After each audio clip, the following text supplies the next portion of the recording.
Don't do the houses. Ah, God, that's what I mean.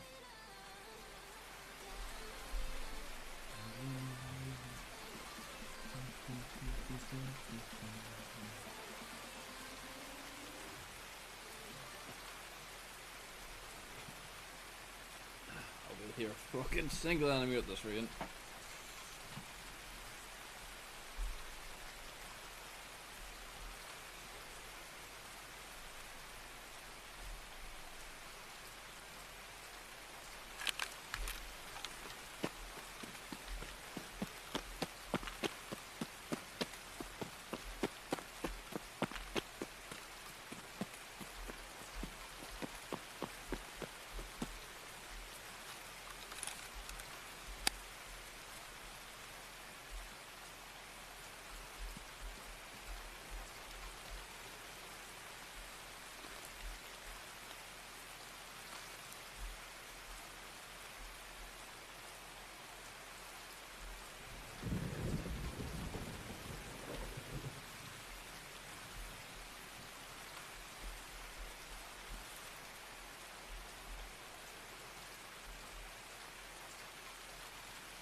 Let's try, fucker.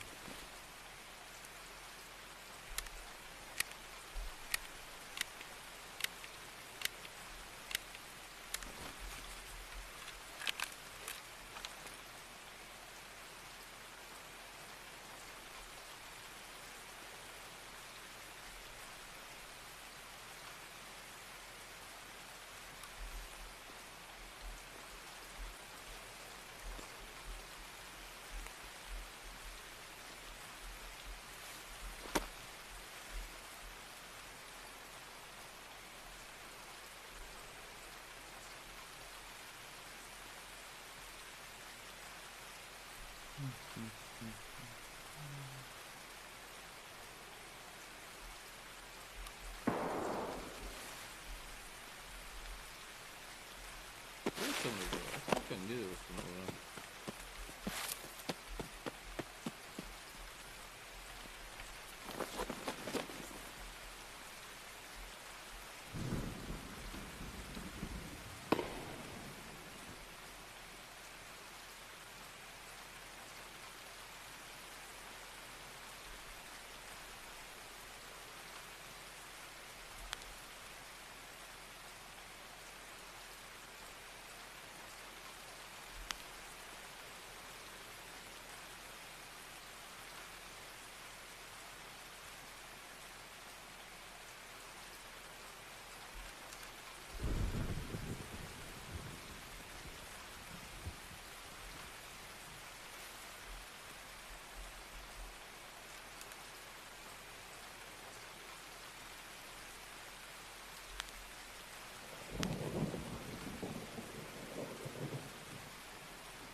Probably on. Really the big ass shark has not been hit yet.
last second. Oh, I should be checking the corner. Good damn. That was very poorly played on my part.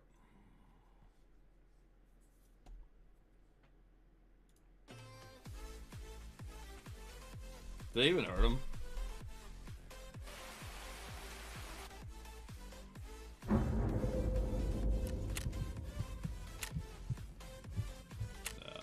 don't even think I hit him that much. Yeah, through the SK. Fuck!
Oh, this is a bad shoot for me.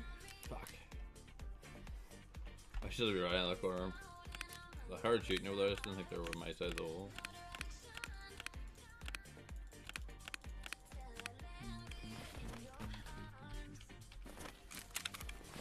Nothing referred.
should have been around that hill trail, dude.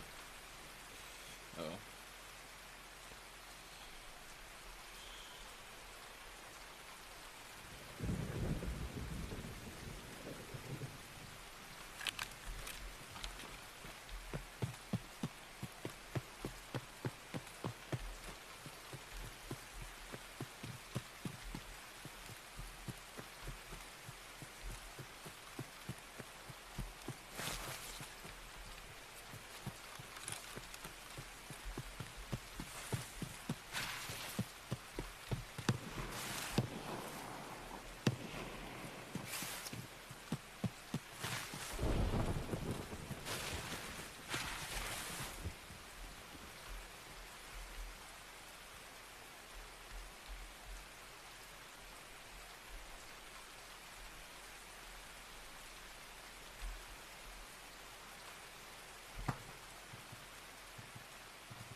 Not quite sure that guy's still alive.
not find this fucker.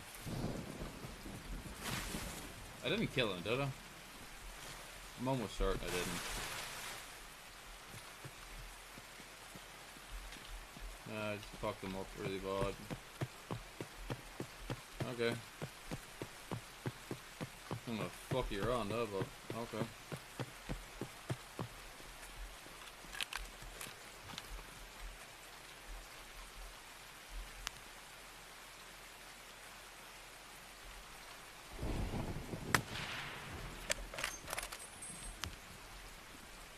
I find myself something not all sensitive.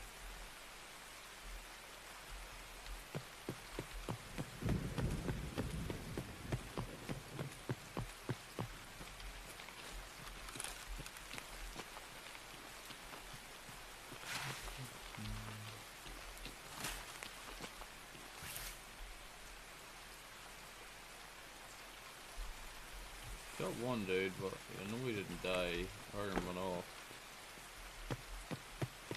Another dude fighting, kicking up a hell of a fucking storm. There's no sign of that fucker either.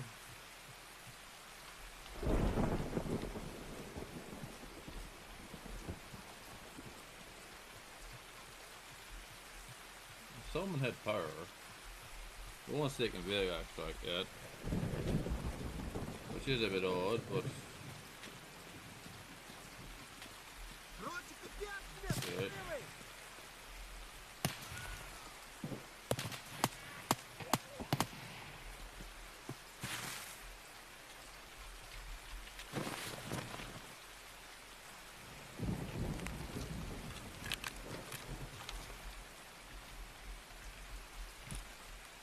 I think someone else took a pot shot at him there.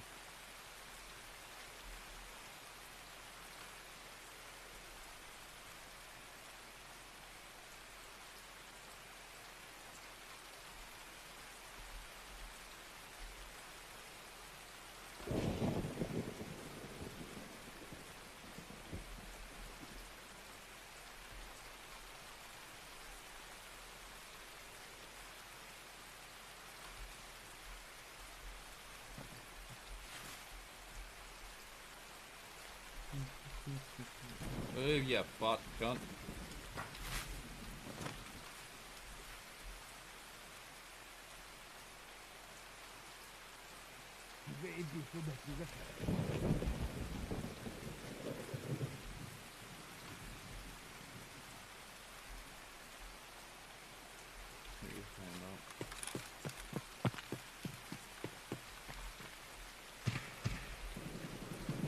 Got some dorms.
Which one trying to flank outside?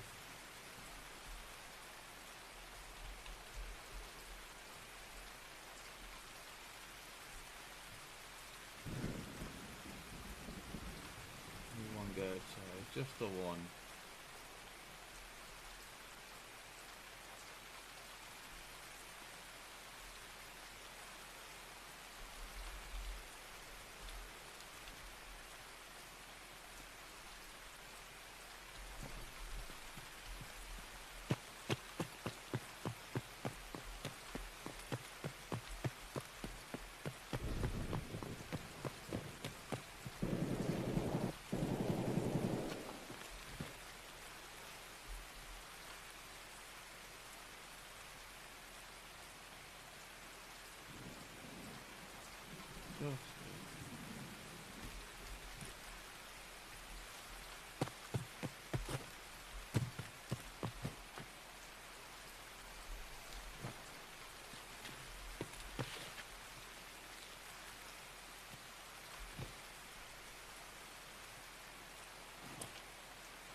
So nearly had that.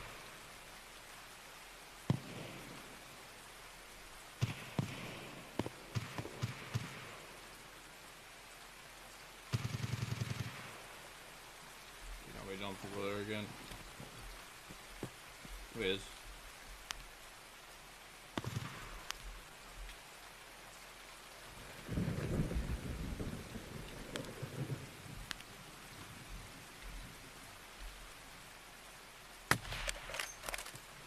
Absolutely sees me.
Fuck!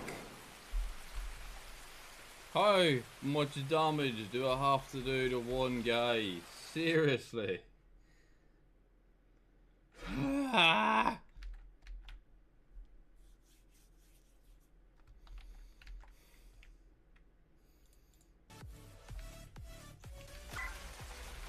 How much damage do I have to do? Like, how much... Ah!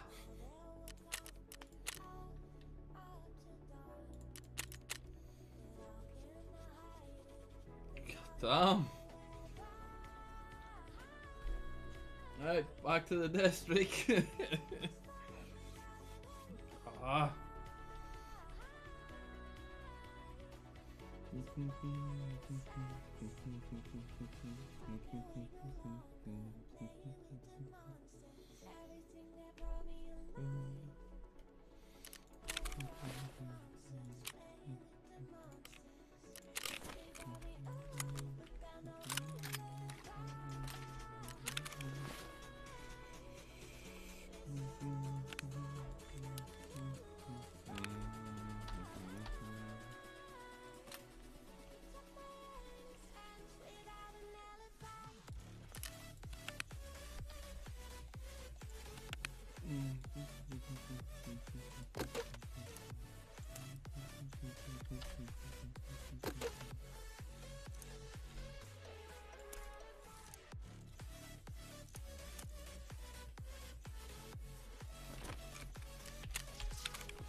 Whatever.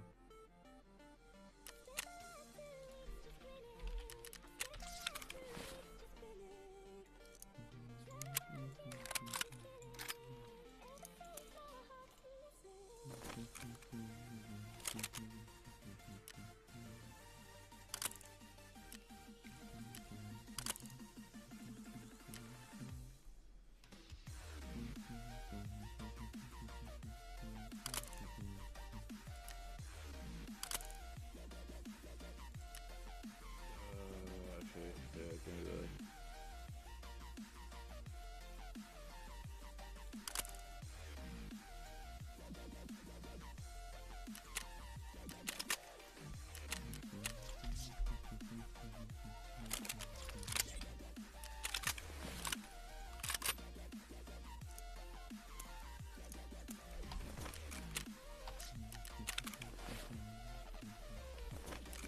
Actually, scab one.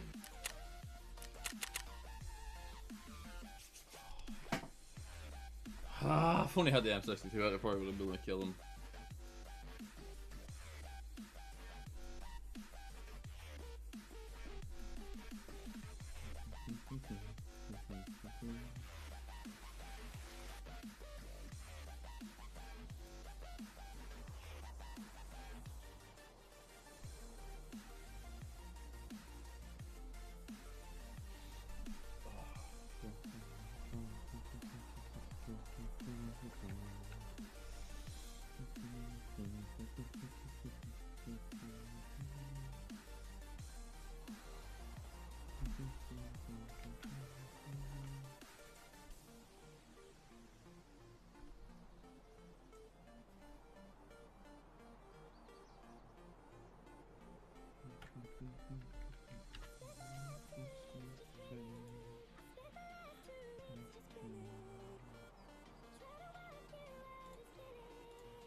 about doing it.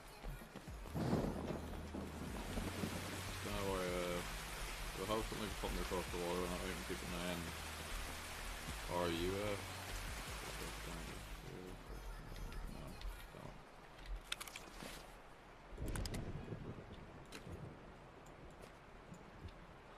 Do you have something that will put me?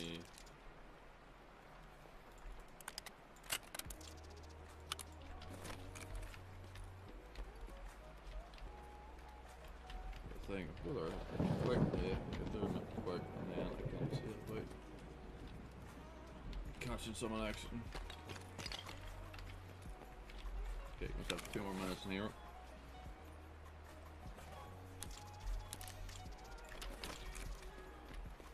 The weapon box upstairs. Anything worth it on you now?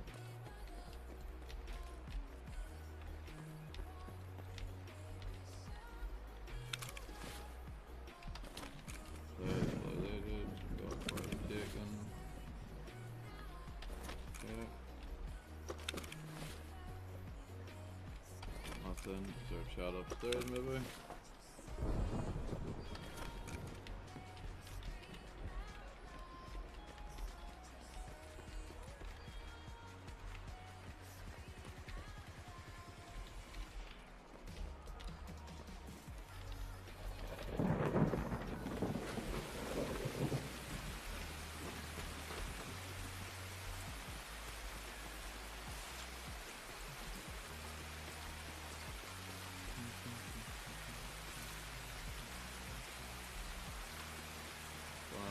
Cut off to be 11.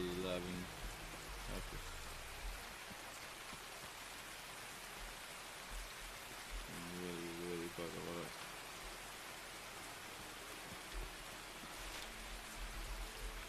Okay, oh.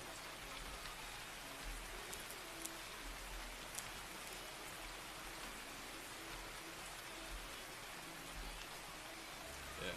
Just give me a try and get the CB11 before the last of the PMCs get there, so I cut them off.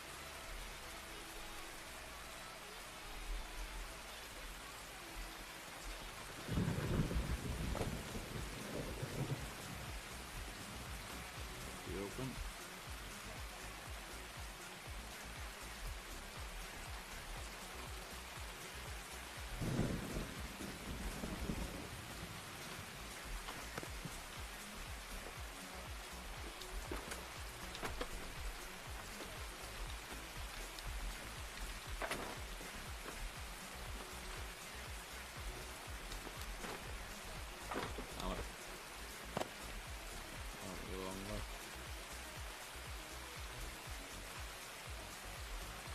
Enough strength, then you can miss that one.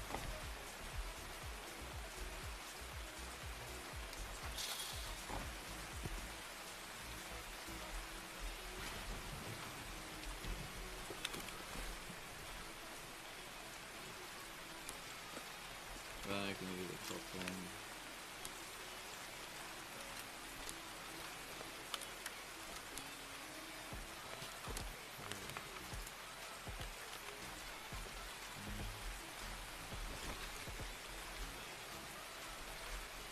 This is probably not going to work.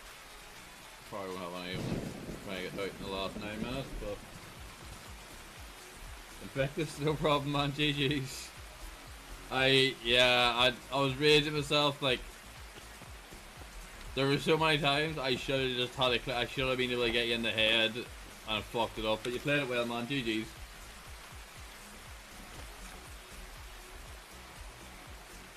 I was kind of thinking I should have pulled the fucking sniper out, to be honest, just before I started spraying you, but I didn't think I had time, so. Because I honestly expected you to, I didn't expect you to come out, I expected you to go back down and loot them bodies, and I was trying to creep around the other side and to get up behind you, but it didn't work out like that.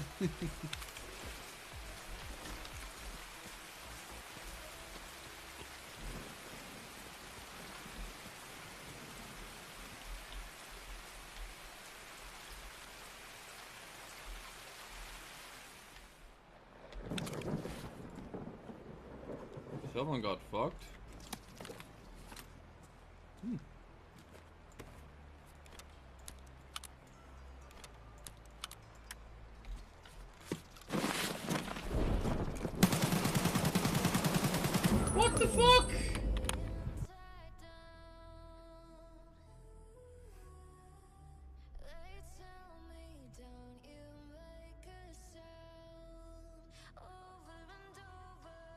Oh, I hate bad scabs.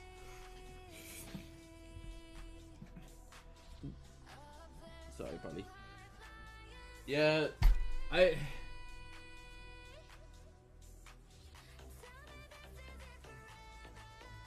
It was quite decent though. Like it's, I've had quite a few. Where, on my end, it looks like it was a headshot, but on their screen, it just wasn't.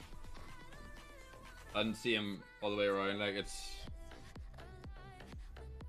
the hitboxes are a bit off at the minute, annoyingly. How much damage did it do to you anyway? Did it at least black something out? Because I hit you a few times with the SMG. I know it tagged you at least once with M62, but I don't know if I got more than one hit of M62 into you. I don't think I did.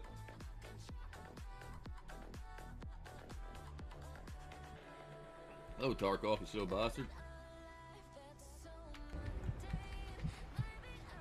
Bad scabs. Fucking hate bad scabs. Oh. 2 times like 2 HP. Oh.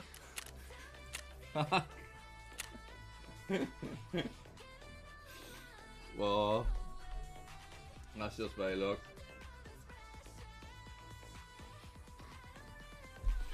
I'm on a the death slide at the minute. I usually survive pretty well, but the last couple of days the amount of raids in the last couple of days I went into, I've killed like 2 or 3 PMCs, but like the second or third do a kill is like he's part of like a 3-man or something, and I just get fucking surrounded and swamped. It's just oh. Alright,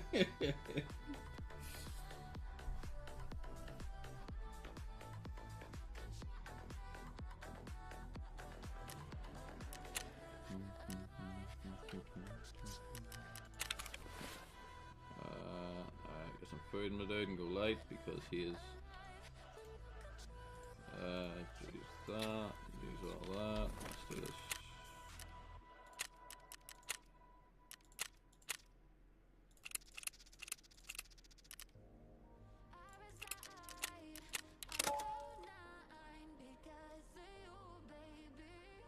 Yeah. Alright, man, well, good hunting. If you want to see me suffer, by all means, stop in. Always happy to engage with people, and good luck in your raid as well. It's a good fight. It's a good fight. Alright! I've got my heart going a bit, like, so if you want, that's it. That's something Tarkov can do that most can't.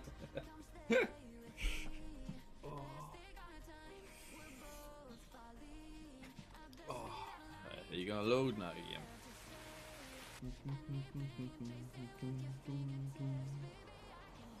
Oh, hit your chin. Hit your chin.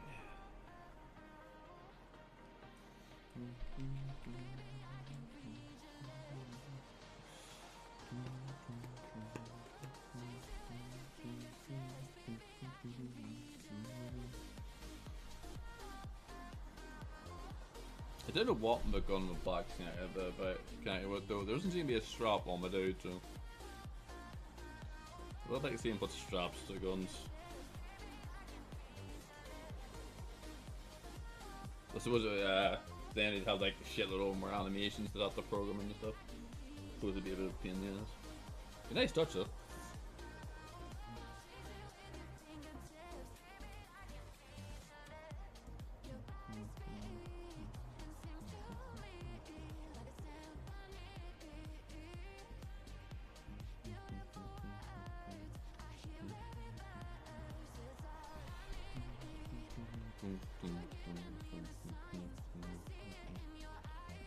Probably should have waited for you with them bodies actually.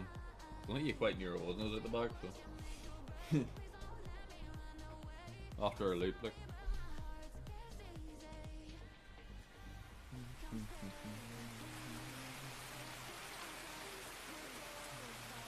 Rain's not helping.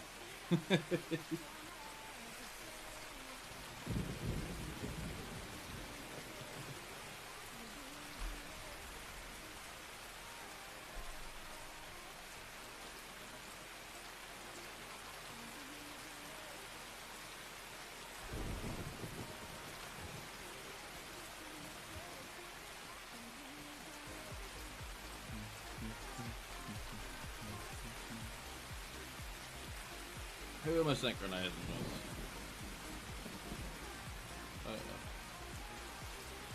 I've no ping. What's there to synchronize? It's a EU server. You should already be in sync. Yeah, that's probably a London server.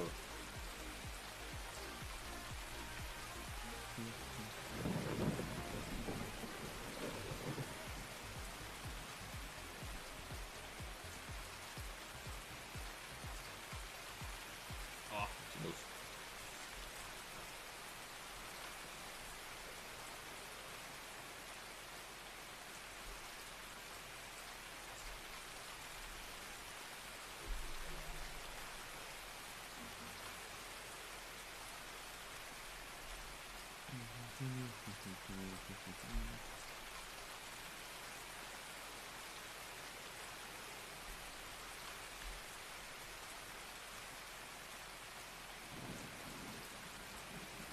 Right, where are you at?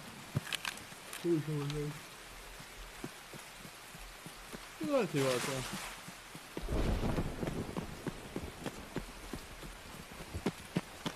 Hop up here, give it about 4 minutes up here and see does that spawn come from, and then move on. If it doesn't.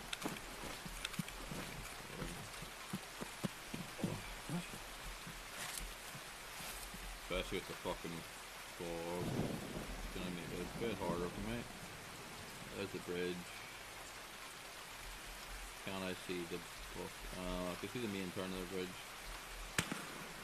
That'll have to do.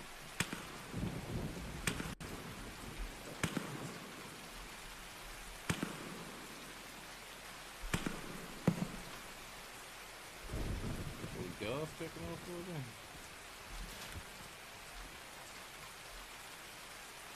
Well, I feel like it's gonna be the usual, something get up here, trying to go along the wall.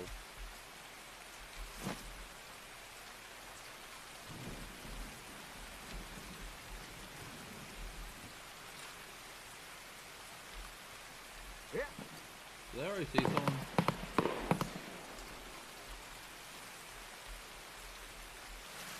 That's Skelly, I'm worried about that.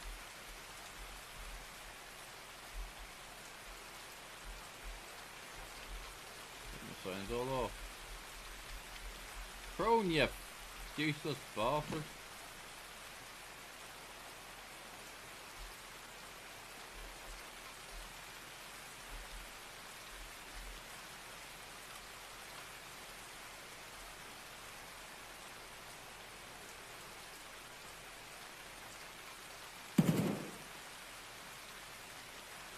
Come on.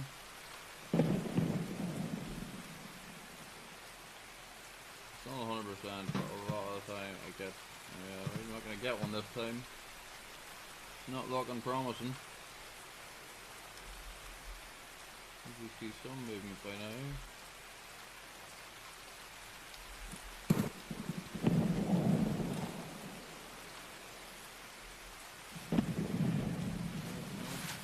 Time for a fight over there. So I need to get over here.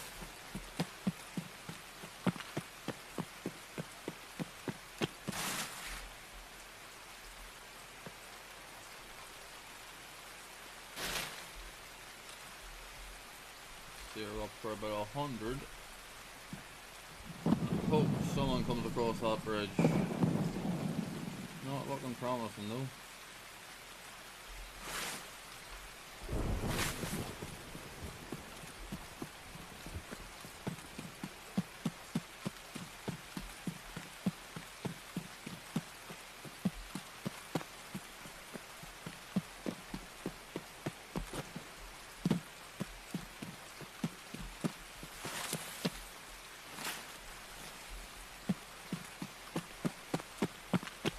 Земляк, мы стрелять не хотим, мы так наблюдаем.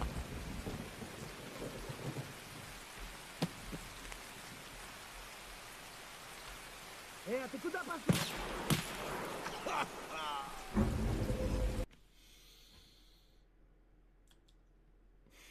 I thought I was far enough in cover there. Fuck! Ah! Fucking scams. I could have sworn it was far enough from cover there for them not to have an angle on me. God damn it. Ah!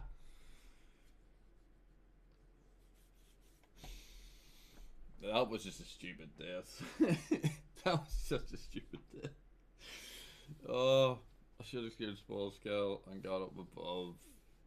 Why did I do that? That was incredibly dumb.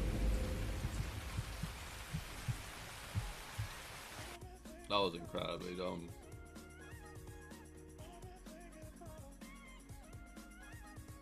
Yeah. God damn it.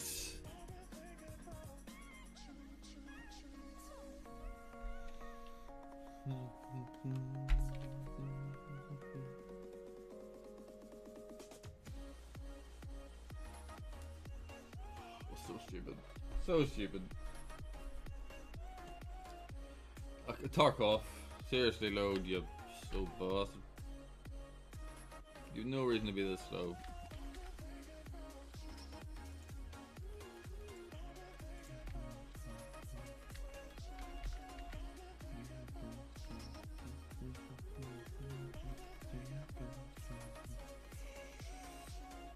Okay, get together.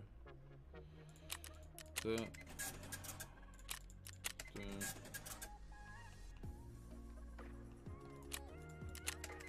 That's sorted. Then I need to sort my gun. Preset.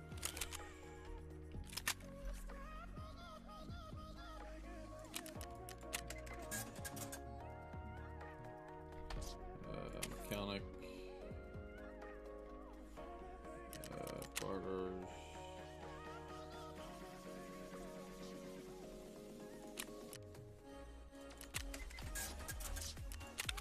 Okay, do that. That.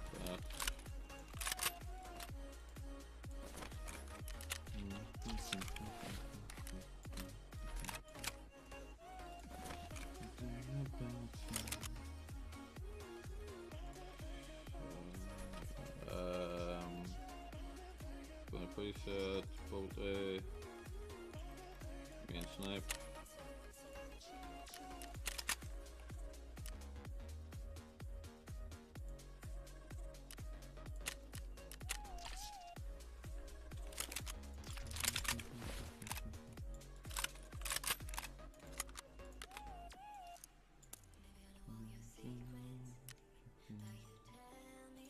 Like 51 rounds. Of 51 rounds just cost me. Oh fuck that shit. 51 rounds of that. And then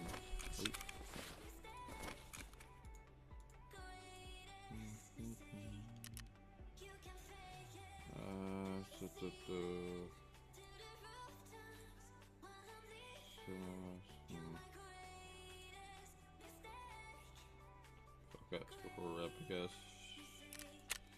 Give me 121 use.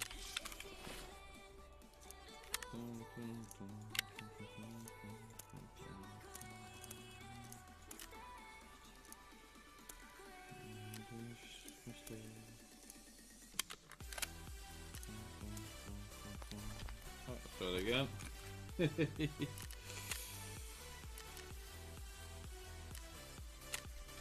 Oh yeah,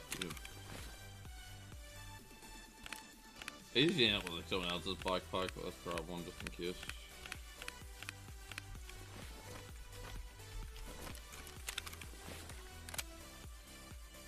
Alright, full kit. Missing one thing.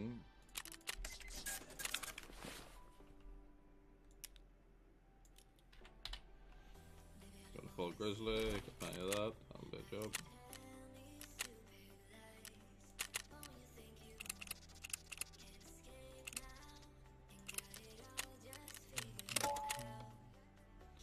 So 500k kit.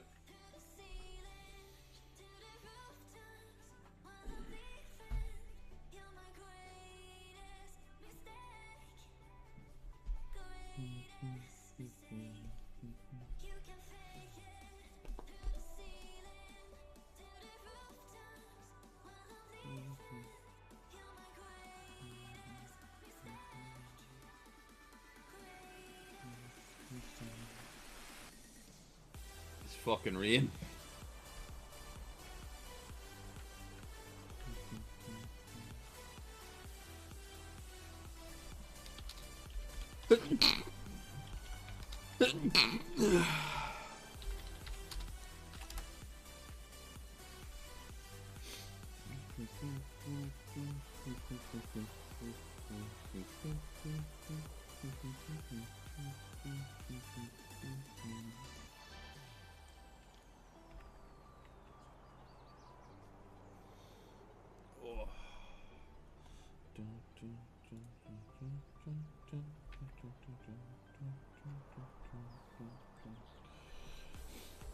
Oh.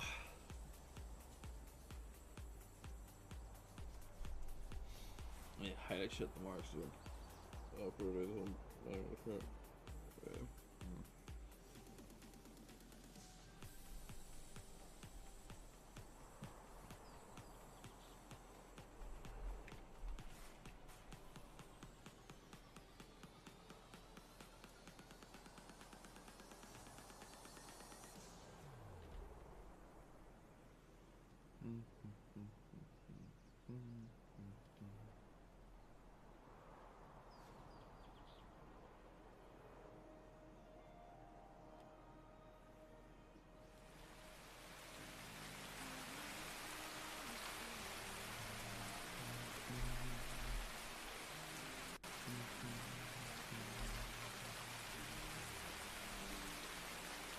Sick of get some fucking ones in.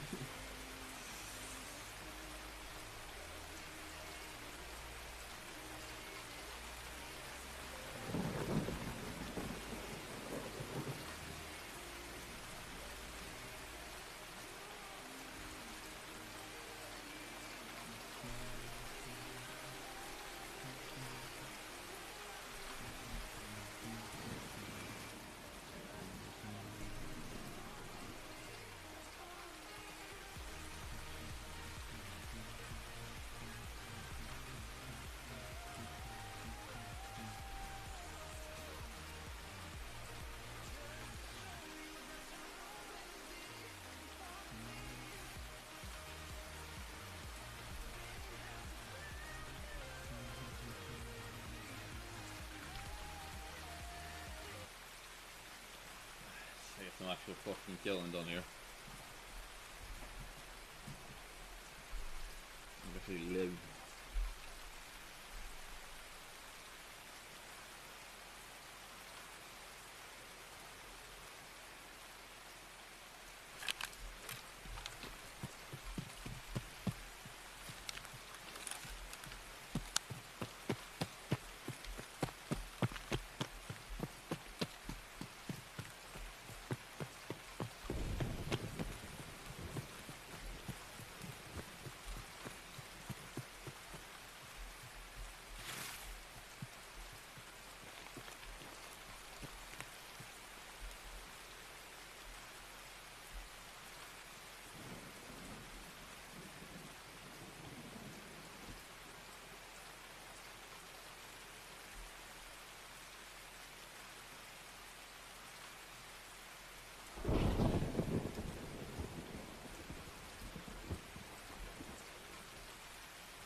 outside the wall.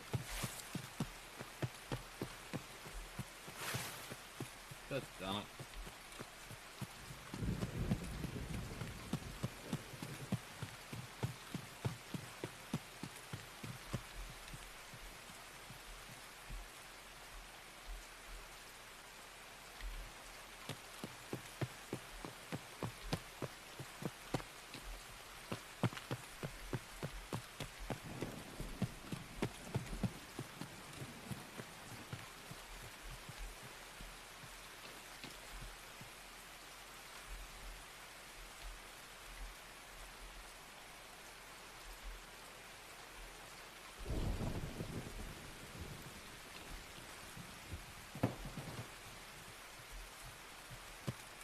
Gas.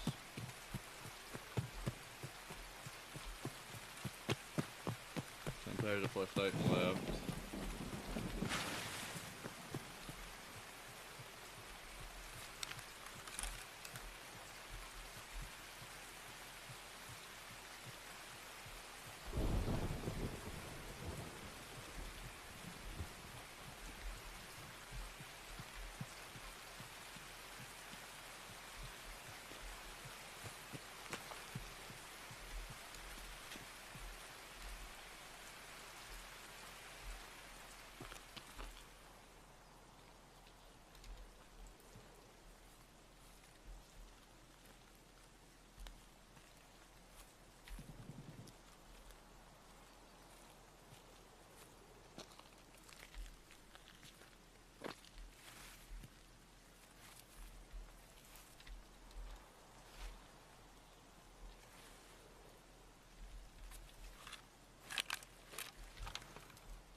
Damn it.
Pretty sure they're pushing this way. It's at least a 2-man, maybe a 3.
It is, I know which route they're taking, so.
They probably will just take the CB exit, but.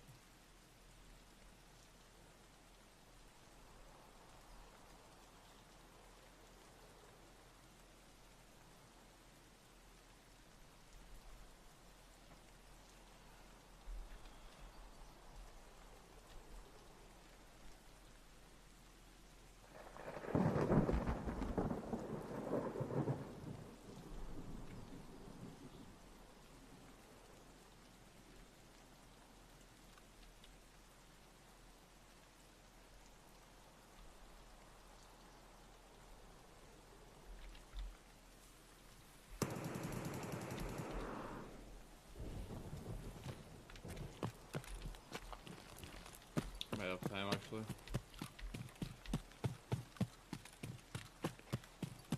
I do, but not all gas yet.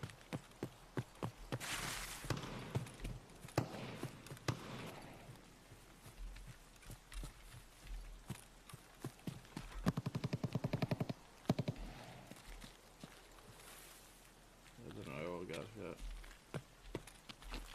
Nearly out of it, not quite.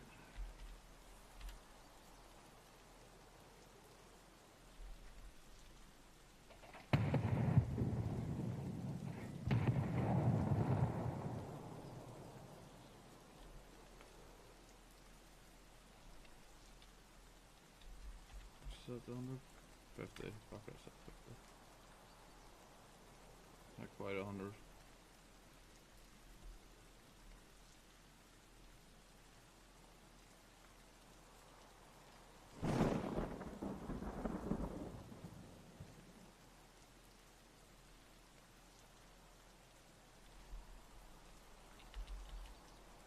What's my exercise thing? Oh wait, okay.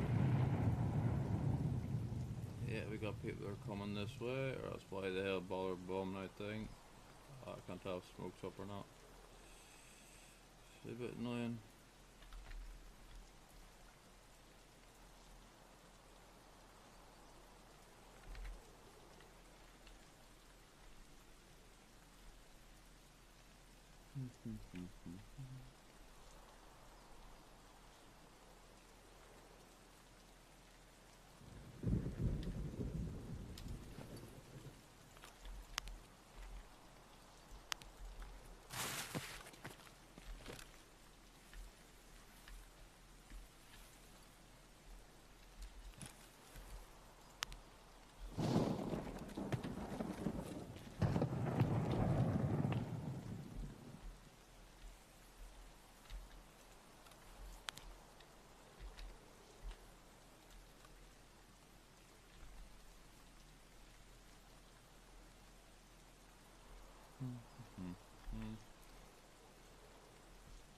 Fine.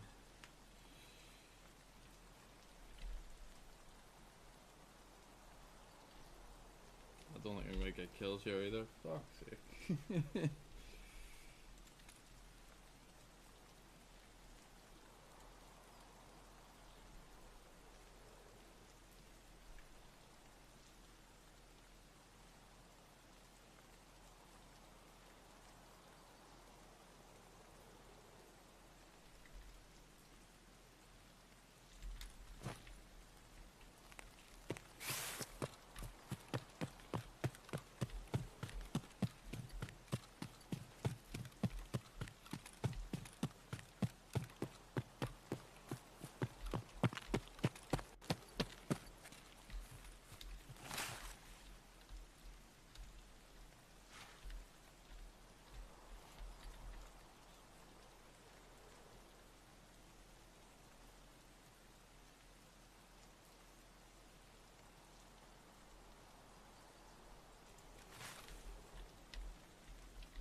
They're coming this way.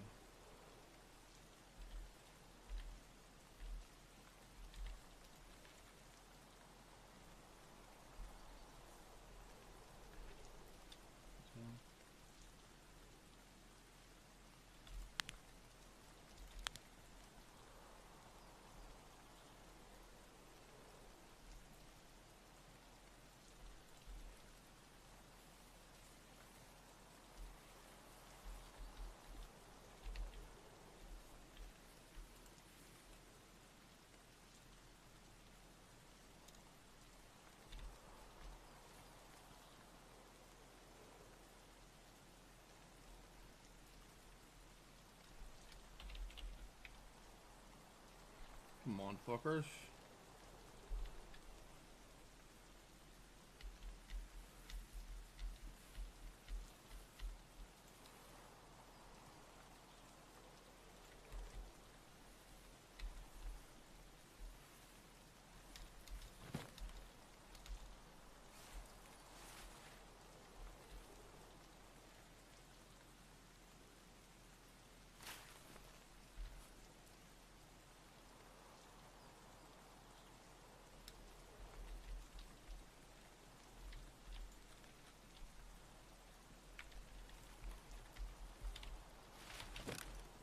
Perfect.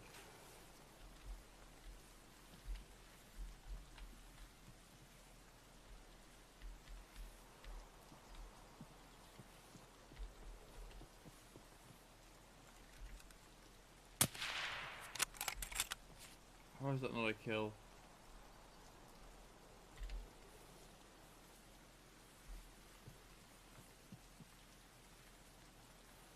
Definitely a headshot.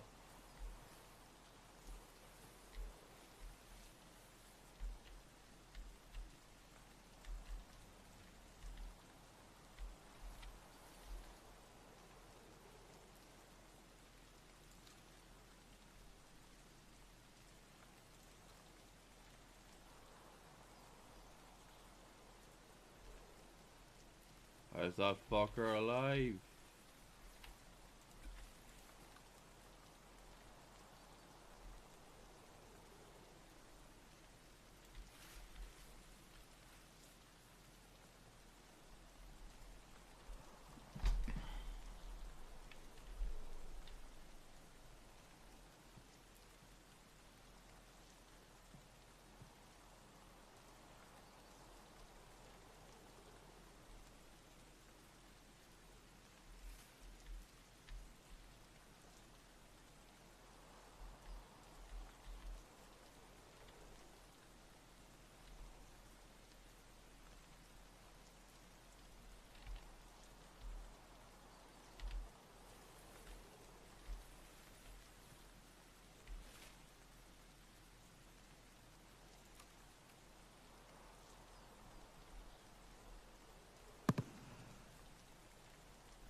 Where is this fucking PMC?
Oh, it's been the arse fight.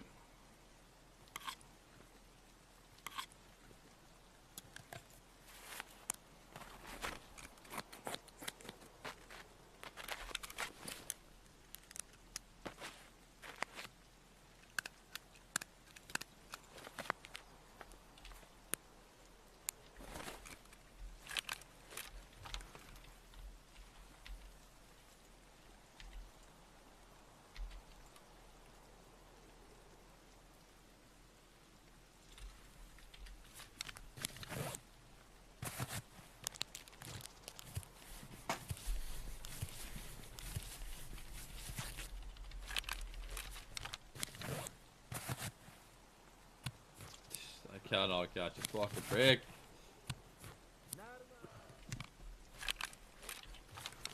Of course someone's coming behind me.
Doesn't seem to land it there at all.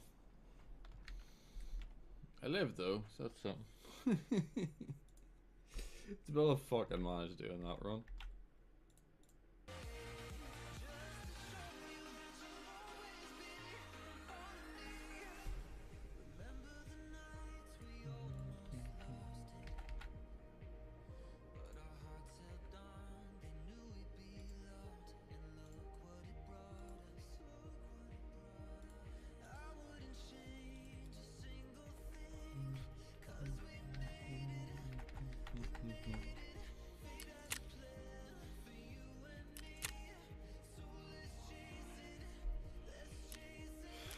I done loads of damage there.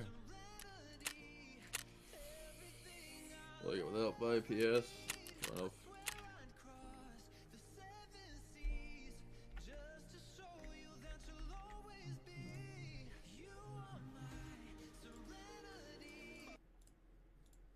The first story I wanted to talk about is about a conference called Reawaken America. It's the Reawaken America tour. Now, the reason I want to talk about this now is because Jim Brewer, Saturday Night Live comedian, co-star with Dave Chappelle in the movie Half-Baked, put out a response to a clip that I did about him. I criticized him for espousing some QAnon talking points, and he responded by making it all about this guilt by association because he went to the Reawaken America tour. I don't care that you went to the Reawaken America tour. It's really not about that, honestly. It really isn't.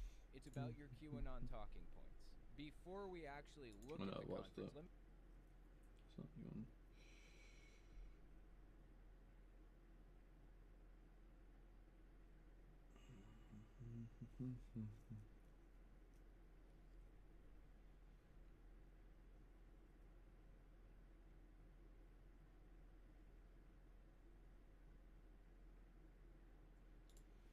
That's right. Fuck. Again, looks horrendous.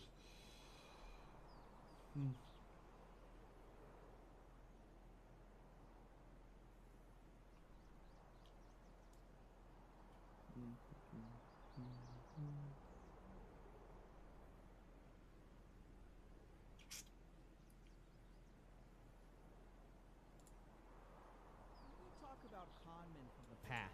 Normally, they're met with disdain, disgust. There's a sense that all these people need to be put behind bars. But every now and then, a scammer comes along who really captures the imagination, who shows us the foolishness of our biases and how easy it is to trick us, and it almost delights us in a weird way. One such example is Frank Abagnale. He was the guy featured in Catch Me If You Can, the movie, and the whole idea is that he spent his life sort of faking being an airline pilot, an attorney, a doctor, but he did it in such a way that seemed perhaps to not be for money, but for the sheer thrill of getting away with it. And because of that, he's become something of an icon and even has moved on from his scammer ways into something more respectable. And that latter type of scammer is what I'm interested in today. Because the person we're talking about today is a scammer, yes. But he also, when I review his file, I can't help but find myself fascinated by this person. Fascinated by the doctor of it. But the teen later told police he'd never attended medical school. I don't appreciate your tone. If you could stop recording, please, I might like that. Ladies and gentlemen, welcome to the $10 million studio. I'm your host, CoffeeZilla, and today we're talking about the man, myth, the legend, the doctor of love himself, Malachi Love Robinson. Dodge that. This is him right here, guys. You may know him, you may not, but he was featured on the local news a while back as a young con man. Let's take a listen. An alleged fraud of such audacity, such tenacity, that it boggles the mind. It involves an 18-year-old baby-faced kid who's accused of masquerading as a doctor. Police say treating patients out of his own clinic. That's right. Dr. Malachi Love Robinson, or Dr. Love, as we'll be calling him throughout the rest of this piece, was a 19-year-old kid who faked being a doctor and set up a private practice and was treating patients. He has a lab coat and a stethoscope. But police say this baby-faced physician doesn't have an MD. Are you a fraud? Because it seems like everything you're saying to me is evasive. I don't appreciate your tone. Gosh, I love that. You get caught and you go, I don't appreciate your tone, actually. I don't like when you say that. But let's set the stage, okay? Let's back it up before we get into the heated confrontation. Dr. Love didn't start by being confronted on being a doctor. He actually had practice. He had dreams of being a doctor for a fake doctor. Dreams of being a fake doctor for a long time. Ever since he was 17, he sort of roamed the halls, it sounds like, of various medical places, pretending and just sort of like walking around with a lab coat on. The police report says he was walking around the halls in a doctor's coat. I believe it said Department of Anesthesiology on it. Witnesses reporting he'd been roaming the hospital halls for a month. Dude, how does anybody mistake this guy for a doctor? I like the serious expression, though. Dude, this guy's committed to the character. This story was broadcast everywhere. Like I'm some insane maniac. Well, nobody else is faking being a doctor. At least we can say you're a one of one. That's one thing you'll notice, actually, about Malachi, is that he has a tremendous amount of confidence that belies his young teenage years. And that's something that I find fascinating. I think most people find fascinating about scammers is they typically have an above average ability to BS their way through situations that they have no idea about. I'm sure Malachi has never been on the local news before, or definitely not the national news before, but he BS's his way through it like a pro. Didn't snatch out a baby. I didn't do any of that. Police snapped this picture of the lab coat in his car. On one lapel, the title anesthesiologist. On the other, his name. That's a bad luck, bud. That's where you get in trouble. I think probably if he had walked through with just a lab coat, he probably wouldn't have gotten in trouble. But now that you fake your credentials, that's the problem. The hospital did not press charges, claiming in a statement the individual never had contact with any hospital patients and did not gain access to any patient care areas. Now, by the way, I'll be skipping through this because there's a full report on this. Great investigative reporting by ABC News. You can go check it out. It's called Florida Teen Accused of Posing as a Doctor Denies Diagnosing Patients. I want to skip to the part where they actually go into his clinic where he was... his private practice and show you what he was doing. This kid is unbelievable. Attempting to pass as a medical doctor, this time in his very own clinic. This is the New Birthing Life Medical Center. So he doesn't know that this girl walking with him, like, is an undercover reporter. Labor law posters up on the wall. So that way, you know, they are visible to the public. Law, right? Dude, what? Oh my gosh, he goes, hey look, labor laws, that means I'm legit. So that way, you know, they are visible to the public. And she goes, you're following the law, as she knows that he's faking being a doctor, and he thinks he's getting away with this. That's unbelievable. All right. Of course, that was after he removed his lab coat and stethoscope.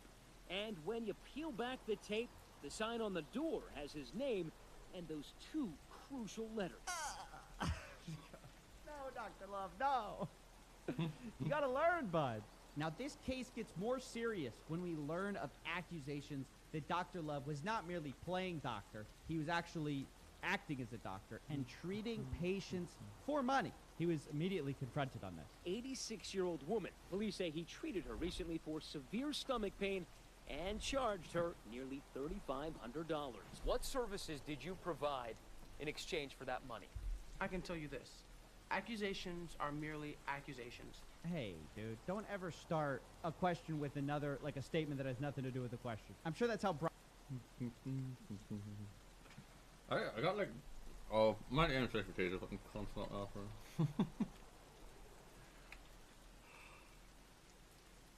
Let's try this again.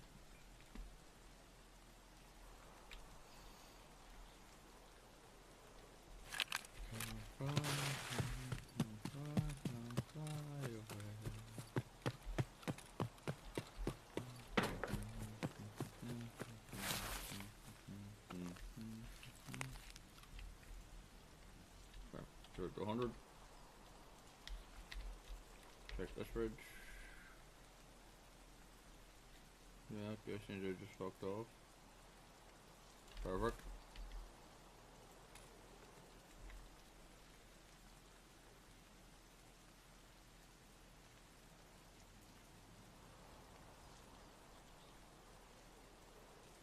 Oh, he's the first one to shot 2 shots to get on the well enough to throw them down.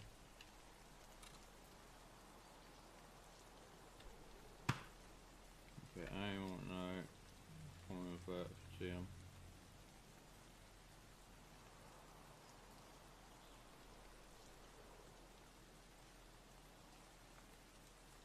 Come on, Parker.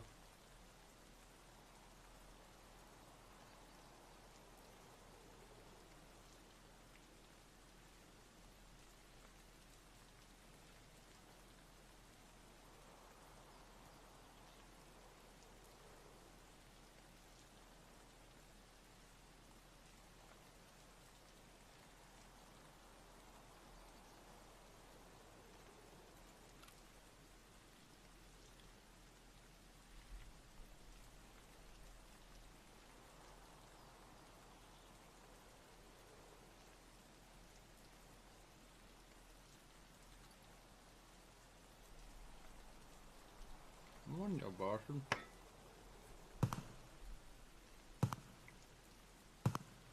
Right, going this way.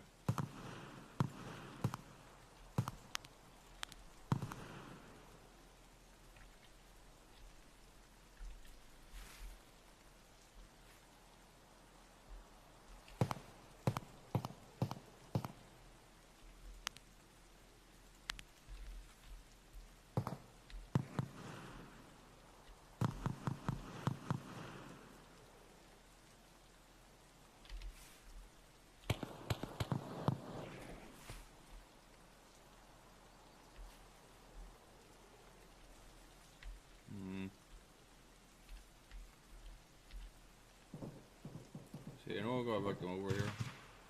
I don't want them off the hook.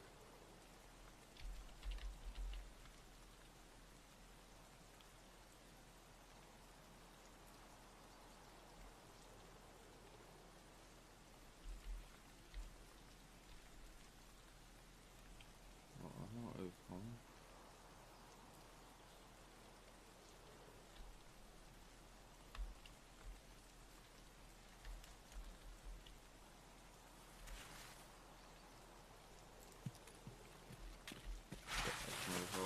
And they go on the bridge. What was that? And shoot me in the arse.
It's gonna be better having you.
Dumbass.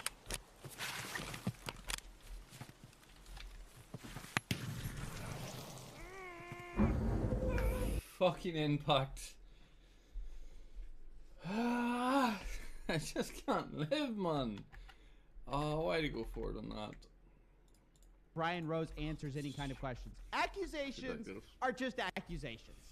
And services, you'd have to define that.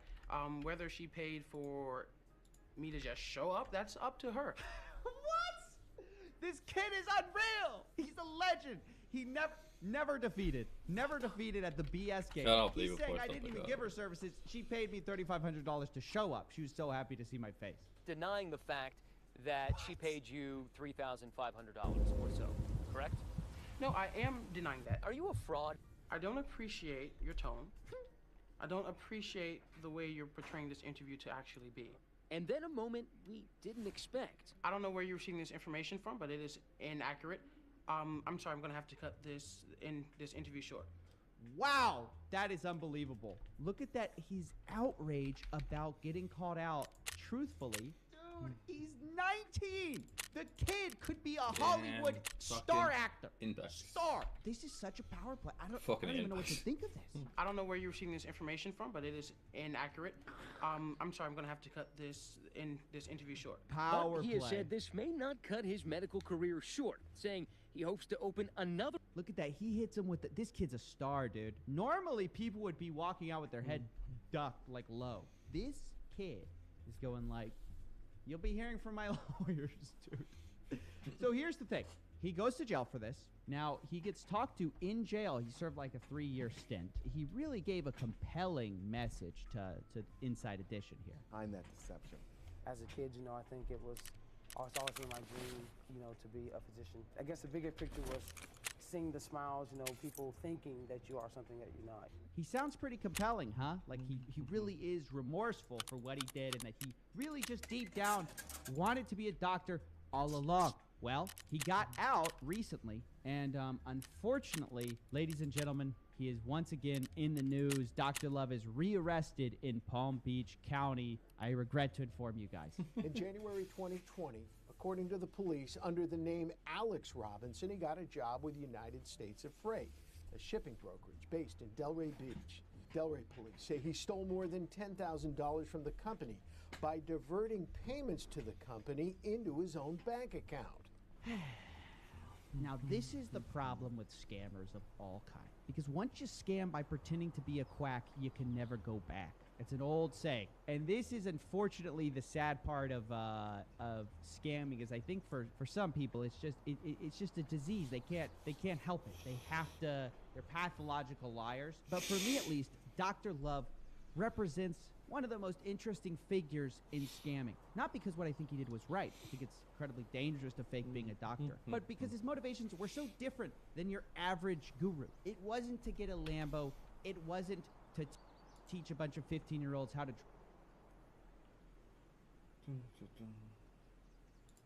Sup, you beautiful bastards. Welcome back to the Philip DeFranco Show. Buckle up, hit that like button, and let's just jump into it. Y'all, first up today, we have to talk about if Will Smith was hoping that this whole him slapping Chris Rock at the Oscars thing Why are they would be pushing over that because of body? his new apology, he is sadly mistaken. I'm getting too But that greedy is with where the we'll kills. start today with Will Smith. That's getting me PR killed. people That's got me killed like apologizing 7 on his times now. Instagram yesterday. Writing violence in all of Jesus. its forms is poisonous Ah. and destructive. My behavior at You last never night's fucking Academy was Awards was doing that, unacceptable and It's a rookie inexcusable. mistake. Jokes at my expense are part of the job, but a joke about Jada's medical condition was too much for me to bear, and I reacted emotionally. I would like to publicly apologize to you, Chris. I was out of line and I was wrong. I am embarrassed and my actions were not indicative of the man I want to be. And in this, also apologizing to the Academy, the King Richard family, and the Williams family. With that apology, the Williams family may be also connected to Richard Williams, right, the man that Will Smith played in the movie, having spoke about Will Smith slapping Chris Rock, saying, we don't know all the details of what happened, but we don't condone anyone hitting anyone else unless it's in self-defense. Which is notable because in Will Smith's acceptance speech, he appeared to try to relate his actions on that stage to what Richard did himself. Also, today with Jada posting on Instagram that this is a season for healing and that she is here for it. And as far as Chris, he has not issued a public comment on the situation yet, but if he was in need of some new stand-up material, does he have it now? And not only does he have that, even though if you go online, people seem split 50-50, most comedians other than Tiffany Haddish have Chris Rock's back right now. Because like I said, if Will Smith's goal was for people to... What he actually appears to have done is give the comedy community a green light. With some comedians like Tom Segura just throwing fucking haymakers right out the gate, tweeting, "Fuck Will Smith's candy ass smacking a dude 4 inches shorter and 50 pounds lighter." He's just in his feelings because his bald-headed bitch been fucking around on him for years and he takes it. We all know who he wishes he could slap, hashtag cuck Will. With other comedians like Chris DiStefano making kind of impromptu videos from their cars saying, I am 100% on Chris Rock's side. I mean, really, you're gonna slap a guy over a freaking G.I. Jane joke? I don't care what happened in your life before this, or he's been making fun of Will Smith and Jada Pinkett Smith's relationship for a long time. It's like, yeah, because it's toxic. You can obviously see it's toxic. I mean, she publicly says she cheats on you all the time, and Will Smith's obviously in the closet gay, which is fine. Just come out, be free, be open, be gay, be happy. with some like James Corden coming to Chris Rock's defense in a more calm way. Seriously though, I applaud Chris Rock for recovering, keeping the show moving. It was an incredibly dignified response. I'll say this, Will Smith can't take a joke. Chris Rock can take a punch. With comedians like George Wallace laying it out simple, saying as Rock got hit, I got hit. We comedians, we felt the pain. Also Joe Rogan speaking out, suggesting that Will's fame or stature should not have allowed him to get away with that slap. Also talking about what this means for other comedians moving forward. Someone is so enormously famous and successful like Will Smith that they literally still allowed him to not just win the Academy Award, but also go up and accept it and give a speech after he assaulted a small comedian. Yeah, they should have ejected him. They should have ejected him from the show. 100%. 100%. I agree with that. You can't just go smack a man in the face in front of the world and then go about business as usual. First of all, it sets a terrible precedent. Yes. In so many different ways. It sets a terrible precedent for comedy clubs. Yes. Like, are people going to decide that they're going to go on stage and smack the comedian now? Additionally, Rogan and others calling Chris Rock's joke mild, which is also, I think, why you had people like comedian Andrew Schulz doing a no-holds-barred, oh, you thought Rock's joke was bad? Just watch this.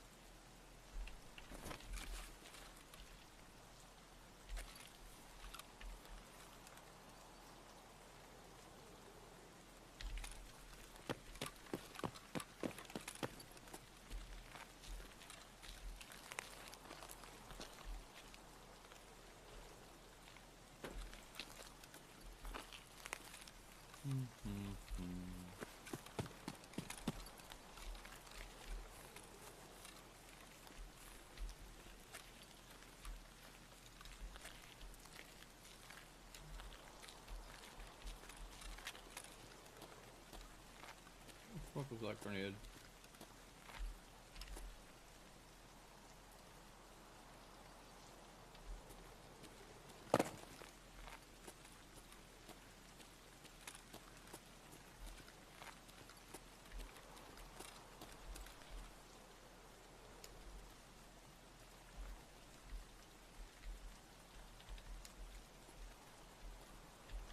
Weird skull. Let me see how much fuel in this fucker.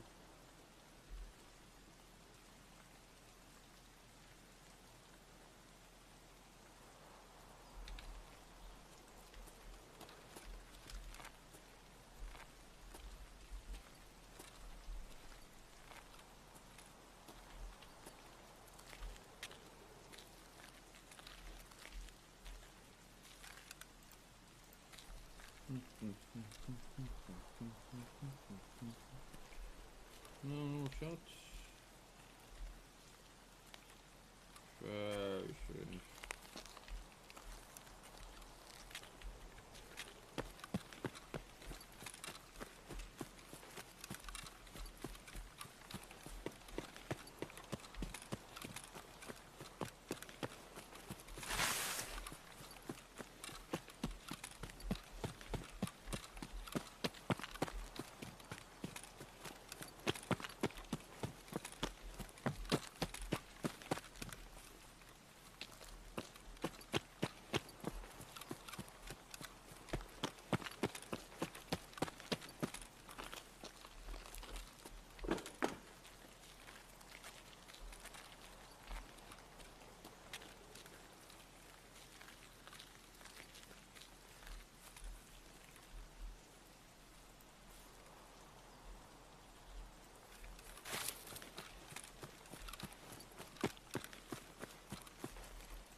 Да они вообще все молодцы, пидоры.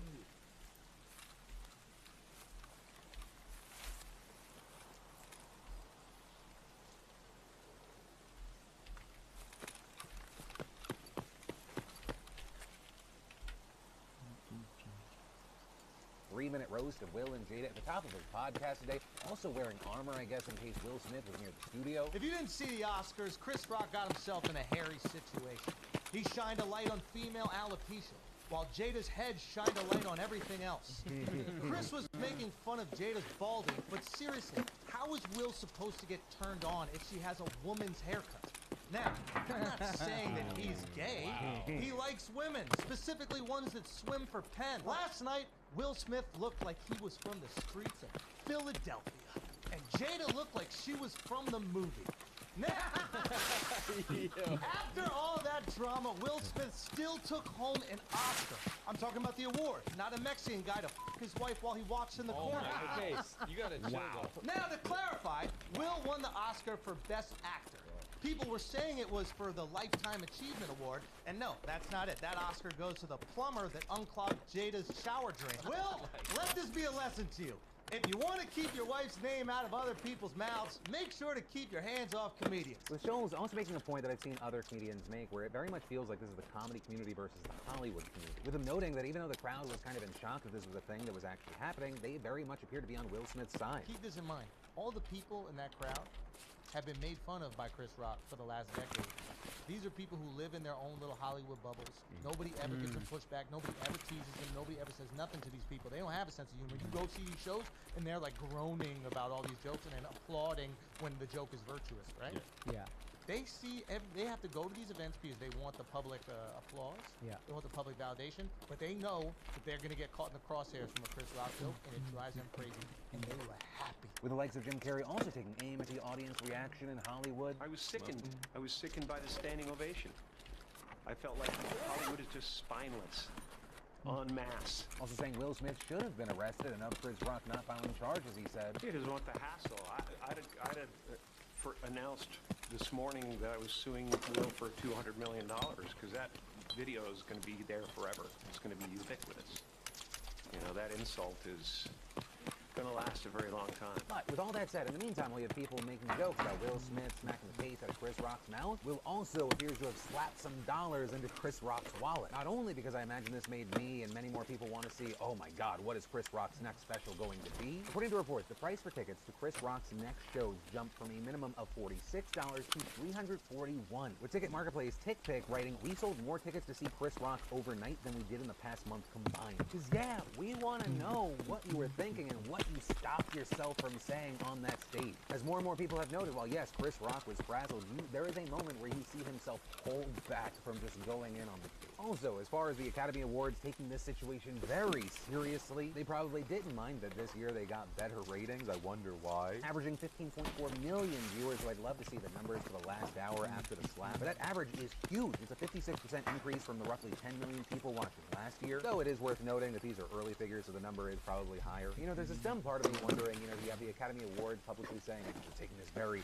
seriously, but behind the scenes, do they go, maybe we create more situations where this is like a Real Housewives reunion? Because their ratings have sucked for a little while now. Or we talked about a 56% increase this year, but I mean, comparing that to 2020, where there were 23.6 million viewers, in 2017, 33 million, these are garbage numbers. This was still the second least watched Oscars since they began tracking viewers. But more people might tune in from the get-go if at any point you can hear Stone Cold's music play. But ultimately, that is where we are with this situation right now. And with it, I want to pass the question out to you.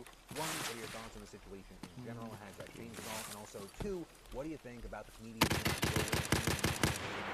you loving it? Are you disgusted by it? Are you somewhere in between? Let me know what you're thinking and why. And then, you probably wouldn't be hearing about yesterday's debate over Nebraska's school funding bill today if GOP State Senator Bruce Bosselman didn't pick out one peculiar issue to talk about. And Bruce, what was it again? It's called something called furries. That's right. And Bruce, what did you say those were? If you don't know what furries are, it's where school children dress up as animals, cats or dogs. No, that's during not. the school day. No. They meow and they bark. That's not furries. And they interact with their school, with the teachers and that in this fashion. That's and now not schools are wanting to put litter boxes in the schools for these children to use.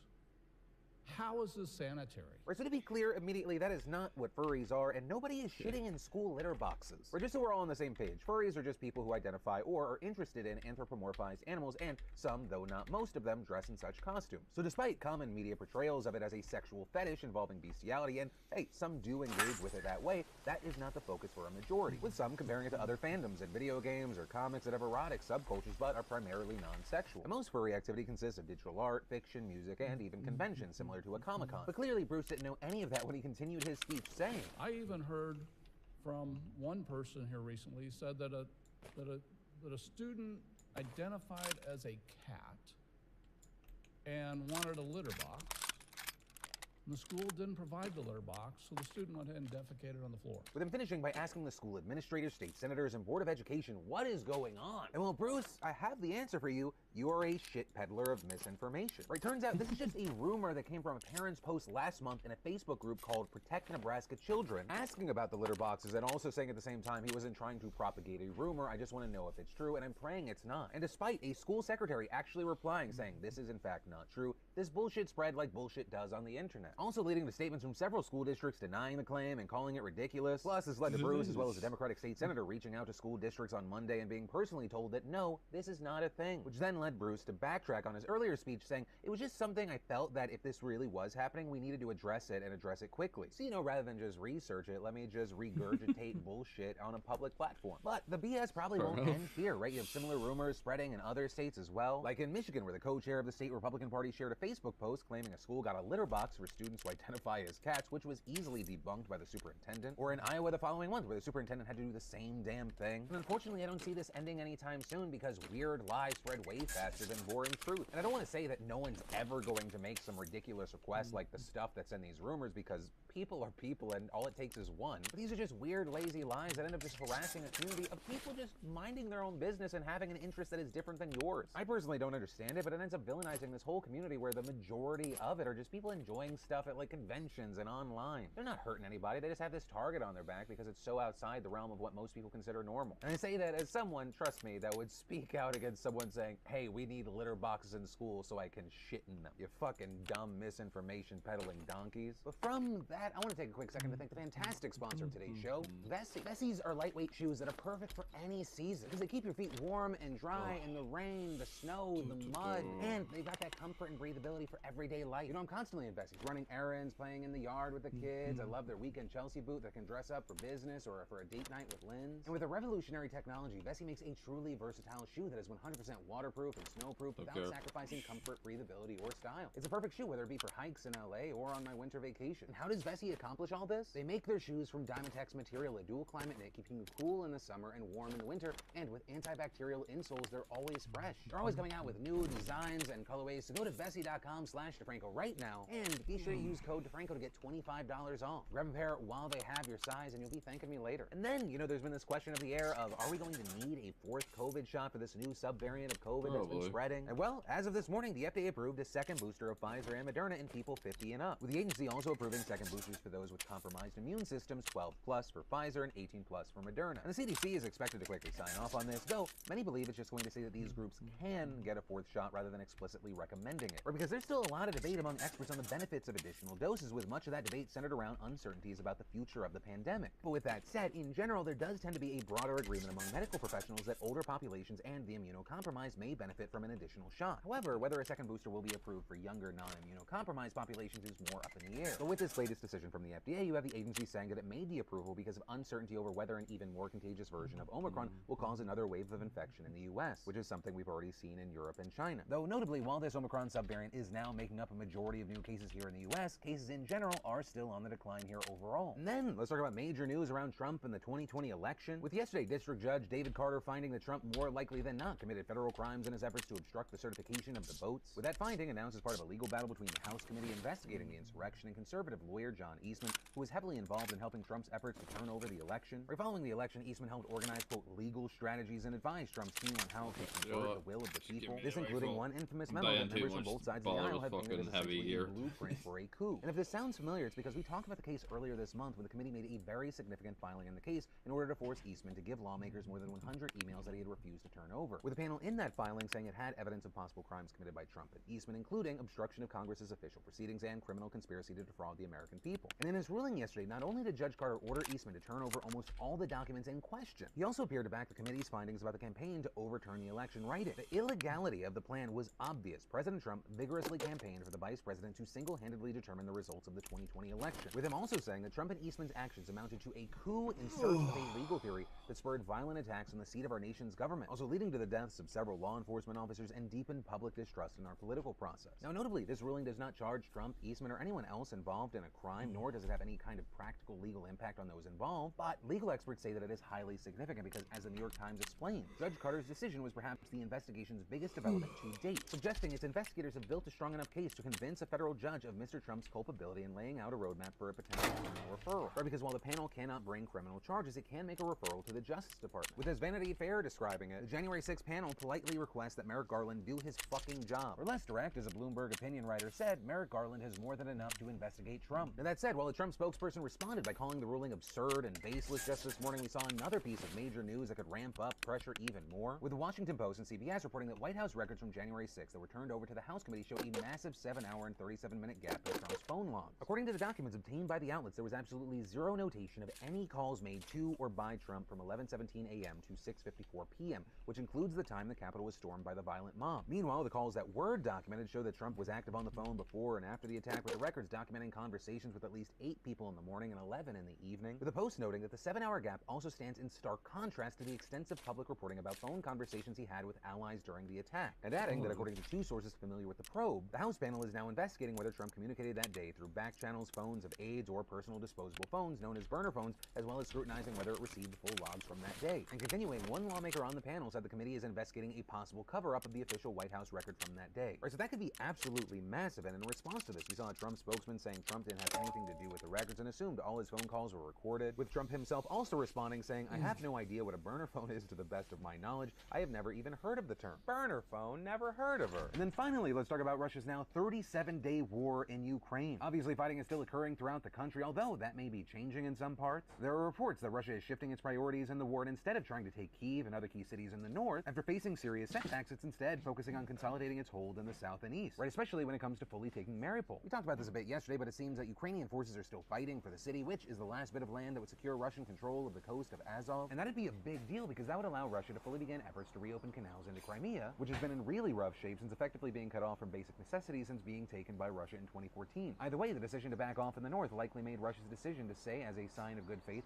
that it would heavily reduce attacks near Kyiv amid ongoing negotiations. Though to be clear, this is the rhetoric coming out right now, and there are definitely still reports of shelling going on in the area, which is probably why we saw U.S. Secretary of State Antony Blinken saying, "There is what Russia says and there's what Russia does. We're focused on the latter. And what Russia is doing is the continued brutalization of Ukraine and its people, and that continues as we speak." Negotiations also hit another possible hiccup after it was reported that some negotiators were seemingly poisoned, including Roman Abramovich, the former owner of the Chelsea Football Club, with their symptoms allegedly including red eyes, painful tearing that won't stop, and peeling skin on their faces and hands, with the alleged poisoning being blamed on Russian hardliners who were trying to sabotage the peace talks, but we really don't know right now. However, all of that doesn't seem to have derailed the talks as of yet, because the two sides have continued to meet and even made some headway on how Ukrainian neutrality could look. In fact, according to one of Ukraine's negotiators, they said, "We will not host foreign military bases on our territory, as well as deploy military contingents on our territory, and we will not enter into military political alliances." However, they still understandably want security guarantees beyond just Russia's word, and offered that certain NATO members could provide those guarantees. Ukraine is also intent on having Presidents Zelensky and Putin meet to discuss Crimea and the separatist regions in Donbass, with some reports showing that Russia indicated this is a real possibility, but others also had a different tone, where there are reports out there claiming that when Putin was given a note from Zelensky about a meeting and some of the negotiation terms, he said, "Tell him I will thrash them." So, you know, that sounds like a promising start to negotiations. But even if all those hurdles are overcome, there's still one last one to deal with: a referendum. Zelensky has made it clear that a peace deal is not possible until Ukraine votes on it, and many Ukrainians may not want peace after being bombed for over a month, or if it includes losing Crimea or Donbass. Also, stepping back a bit, the world at large continues to apply pressure on Russia over its war. Yesterday, for example, we saw Japan say it would ban the export of luxury goods to Russia, this including things like vehicles, liquor, cosmetics, clothing, and a few other items. You also had Heineken and Carlsberg saying they were pulling out of Russia, so there are still efforts across the globe to restrict what goods Russians can get. Also, on the diplomatic front, it was just announced that dozens of Russian diplomats would be expelled from EU countries over concerns about espionage. We also saw today's negotiations possibly having positive effects on the markets. Oil prices dropped, and the S&P saw a pretty dramatic spike. And while that's a positive, it's just slightly positive in a world of just horrible, horrible news on this situation. Because the most go. Oh, dying so much. I don't trust it.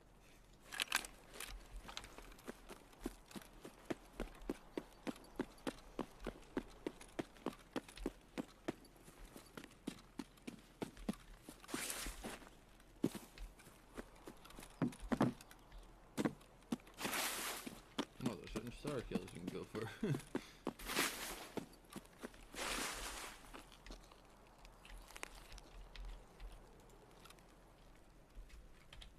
Meters.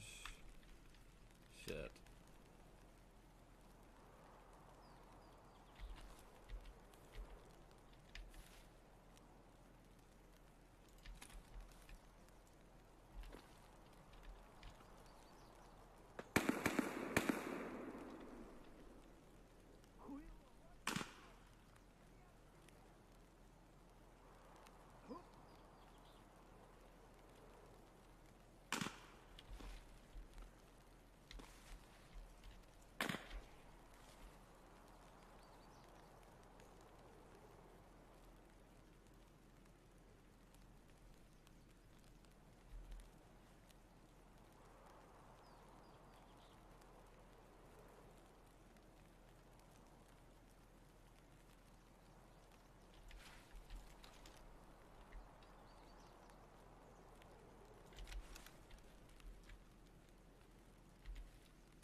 Where's this go?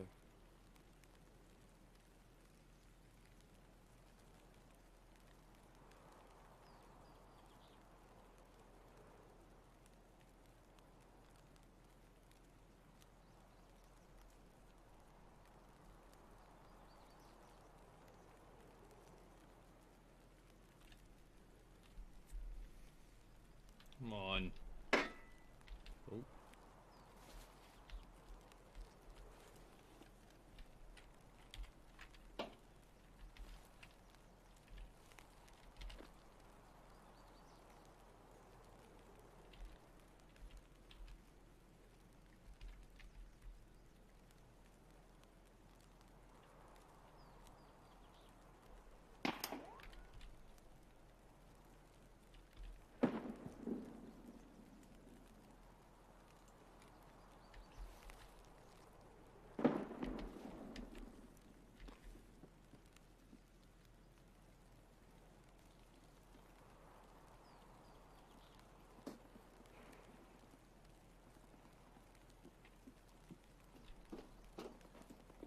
Stay on.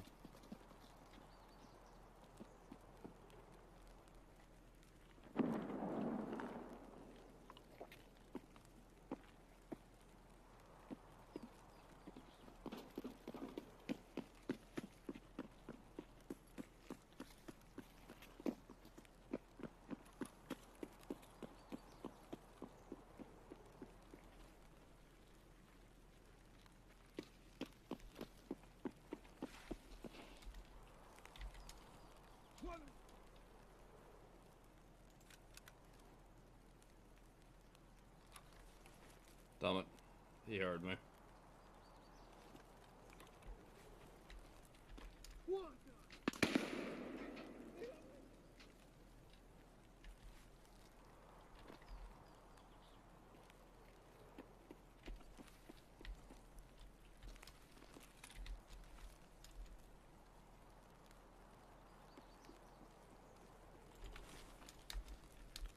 Fuck.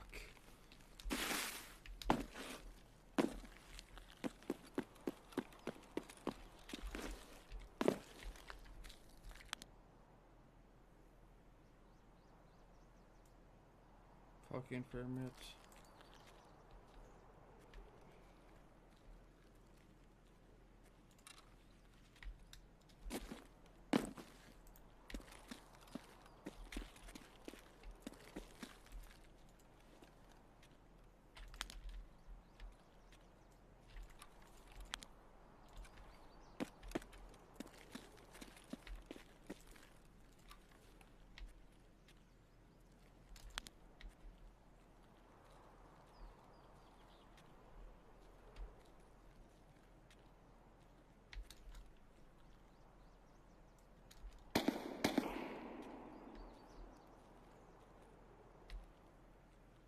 fucking frames.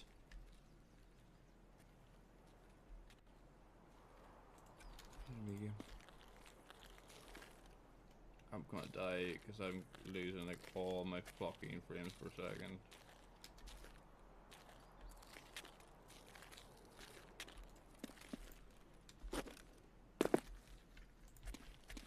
Shoot something I can't physically fucking see. God damn it.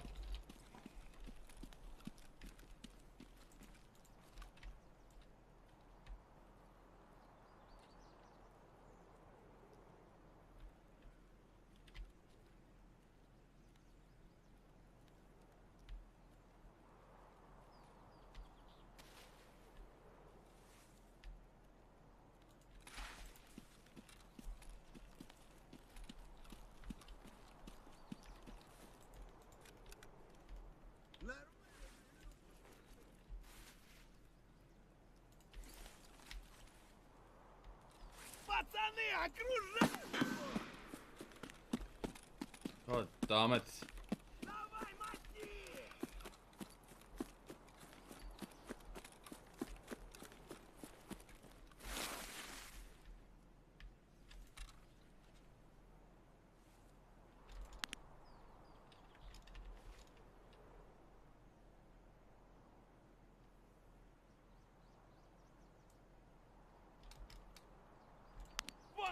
Вон он, блядь, ебашь его!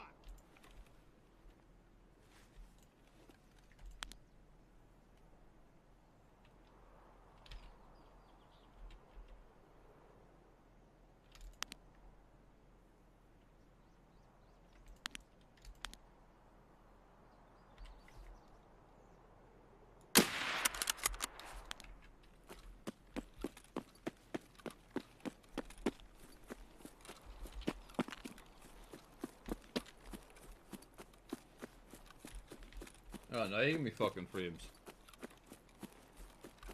God damn.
Whoop.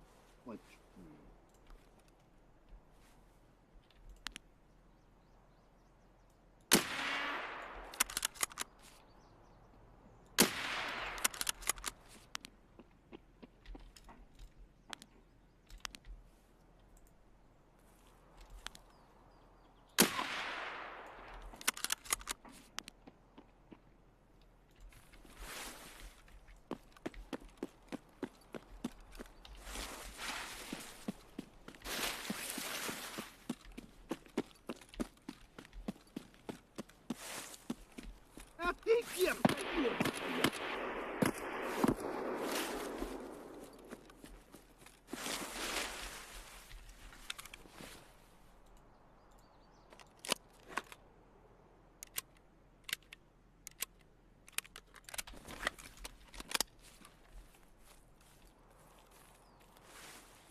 Fuck.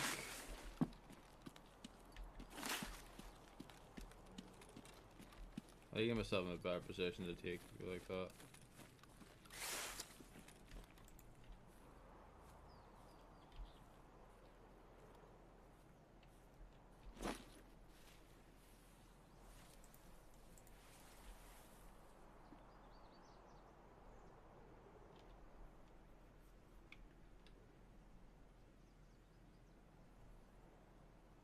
I'm almost certain I heard someone.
Fuck.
I just can't fucking manage anything at the minute.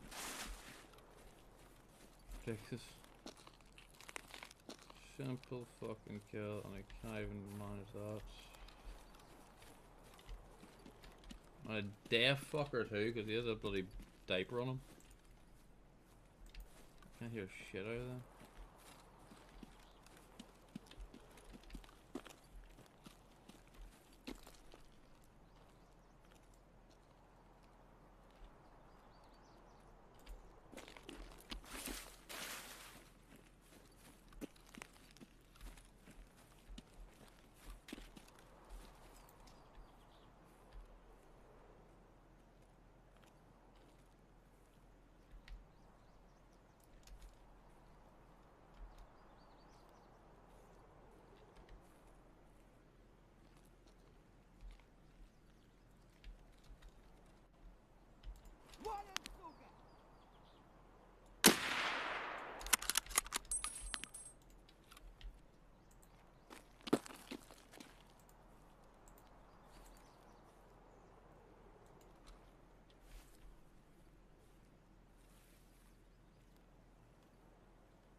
I got myself killed. I don't want to miss the shots. Stayed around often.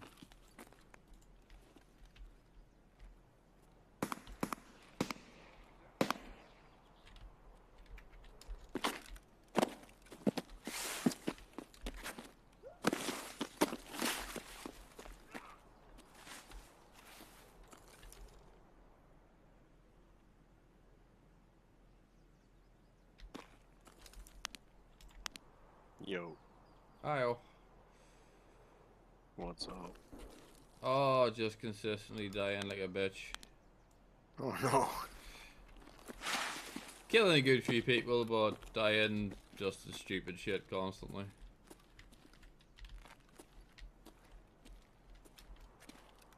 Where the fuck did this guy go?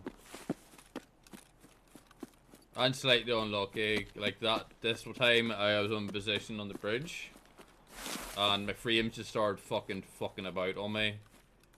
Just as a 3-man started going across the bridge. My frames weren't fucking about. I could have actually got them. Well, I could have got one. Well, I could have got the last guy, you know, because I let him pass me, because I didn't want to try to take all 3 in one go. But of course my frames fucked up. So I couldn't get him, and then I lost all fucking 3 of them. I think I know what exit they have. Well, I know what side of the map they have to get out.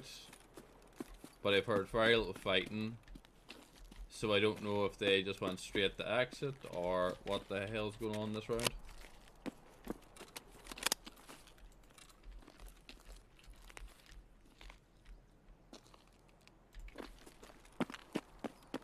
Not that I'm bringing much kit in at this point. I'm dying that much. I don't care about losing stuff, but I don't see the point in bringing stuff in when I'm just consistently dying. So I'm just bringing in a fucking sniper. Right on. Sniper, ears, and a shemag.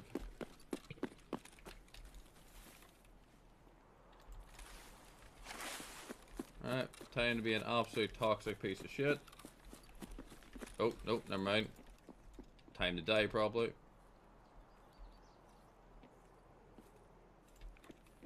Because I don't know if that's a scav running or a player. I'm dead. Fuck! I thought he would have seen me, so rush my shot. I just can't fucking live, man. This is ridiculous. How's your hunt been going anyway? Oh, I just got on. I spent the last 2 days trying to log into Tarkov. Oh yeah, I seen that actually your fucking thing fucked up or something. Yeah, I don't know what the hell's going on. I couldn't get that confirmation email with the code to log in. I guess something wrong with their server. I have no idea. What email do you have? Because Hotmail. It could be something like that. I don't know if it's Hotmail, but I know there's certain email types that every wipe they've just had massive issues with sorting stuff. It doesn't seem to pick them up right or something.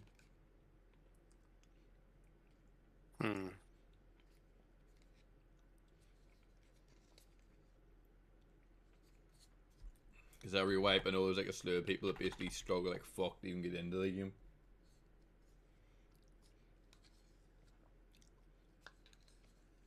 Yeah, it sounds kind of like what I had. Yeah. Well, it's because near start of the wipe, they'll like reset their account to change car to Burr or PMC or something like that. For one reason or another, they'll reset their account.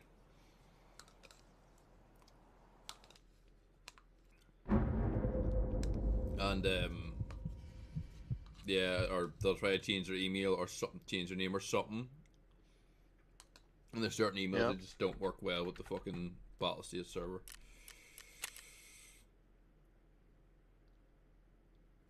Fuck! I did kill that prick. God damn it. Oh, you traded? No, I killed the guy at the 14 minutes in, but I thought I missed him completely. He must have fell to the grass below, but I didn't see a body, I didn't see blood. But yeah, doink the cunt in the back of the head as he was trying to hop off the sniper rock.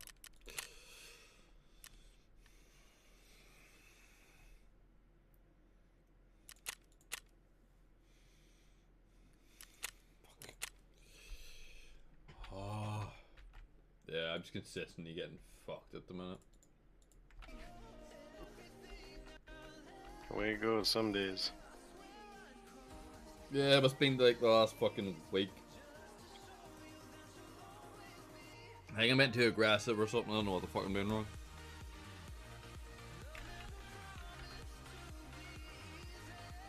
Whatever I'm doing is consistently getting me killed. Do you have a task you're working on, or? Nah. Just killing for the sake of killing. Well, I only have to kill Sturman 13 more times, so if you're down to go to woods, that's what I'd be looking to do. Yeah, but I can never find anyone to fucking kill in woods. I mean, Sturman might be around. Fuck it, why not? I'll give it a quick crack. I'm doing nothing but fucking getting fried out all the other ways. So. Plus, you can make decent money.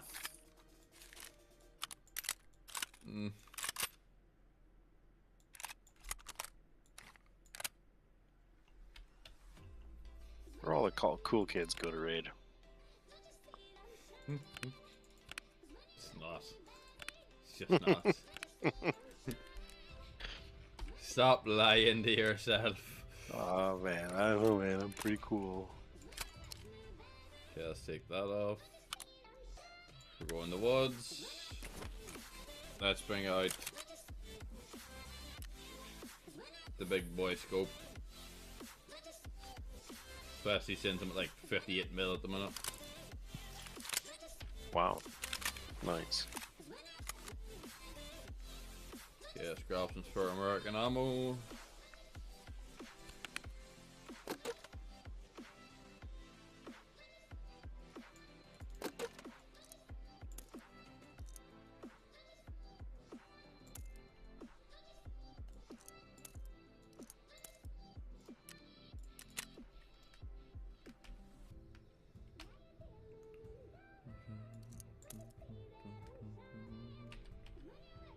Okay. Water. Bring one of those.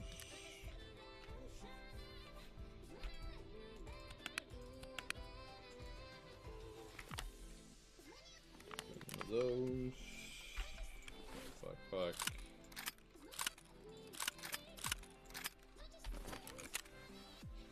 Oh, have you just got what servers have you got picked?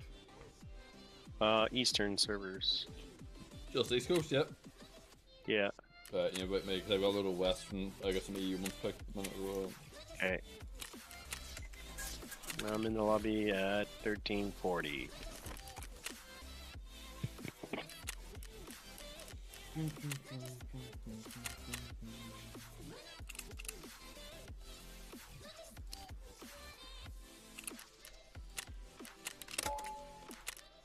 I'm in there.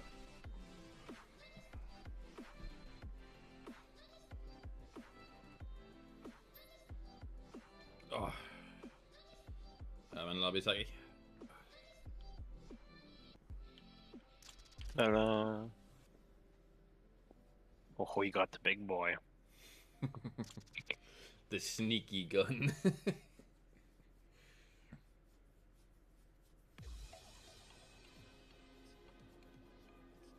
Not quite. Did you do?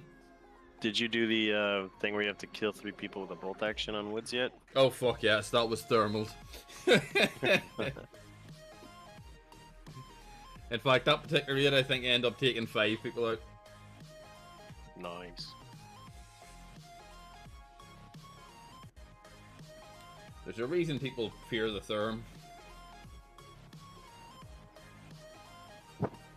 They don't fear it so much in customs because encounters usually close enough that if you get a good angle, you can usually outflank somebody. But on woods and stuff, it's very hard to counter a thermal.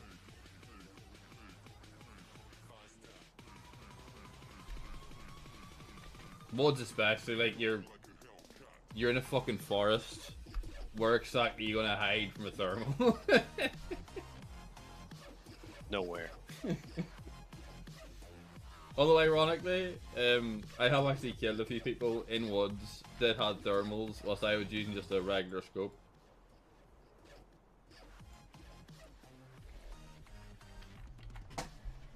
And it's because they forgot the crystal rule of a thermal. Thermal is secondarily for aiming. It's primarily for constantly scanning around you. So you can see any little movement or anything.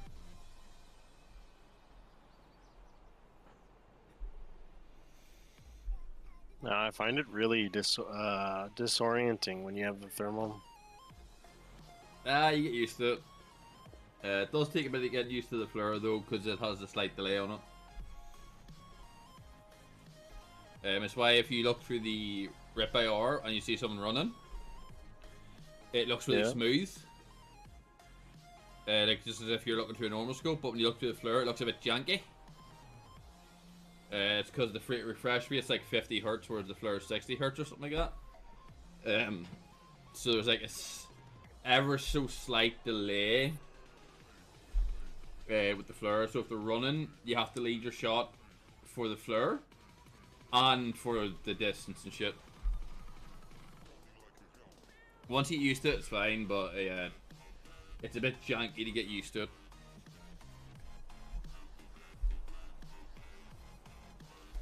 It's probably a large part of the reason people tend not to run them, because it takes getting used to, and it's over half a mil down the drain every time you lose it. That and a lot of people probably find it makes it too easy. And on certain maps, it absolutely does, but I've been dying non-stop for 3 fucking days, so fuck it. Time to get mean. There you go. We're gonna go big dick all these low levels. I was trying to play DayZ earlier there with Largo. Actually, I was having a bit of fun on it. Although my guy, when I log in at the minute, I need to Google how to fix it. Is currently got food, got water, got heat, got health, has no blood, so he just keeps passing out. That sucks. Well, he always says it's going. They always says it is recovering, but like, even if I'm prone on the ground, he still passes out. So I'm wondering, is there like a hotkey or something that I'm missing that like gets him to actually, you know, rest, so he stops passing out constantly? I'm not sure. I never really played DayZ. It's, if you get some of the modded servers, it looks like it can be a lot of fun. It's definitely a.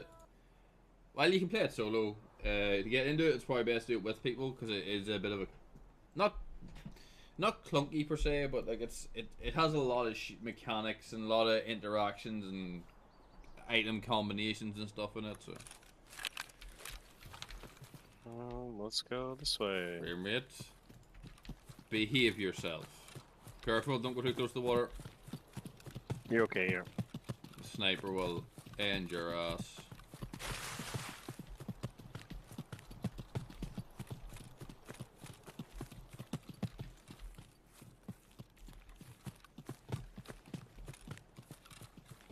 So someone could have spawned by the stash up here. At the rocks in front of the village. If my frames would fucking come. Not seeing anything at the minute. Although I'm losing like 2 frames every now and again, which is, I don't know why. I really don't. Is your ping okay? Oh, my ping's fine. It's just Tarkov's this patch, this last update, just the performance is very fucking up and down. Crossing the road. Okay. Did you move with me, or did you go a different way? No, I'm going across the road now in a second. I'm just constantly scanning. When I have thermal, I'd like stop and scan constantly. Okay.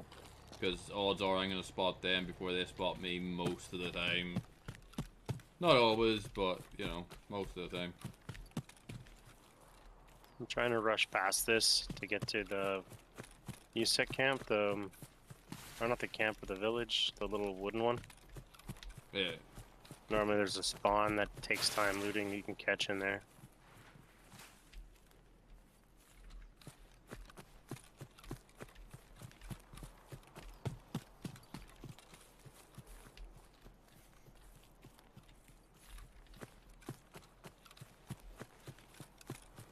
You mean the small mill? Yeah.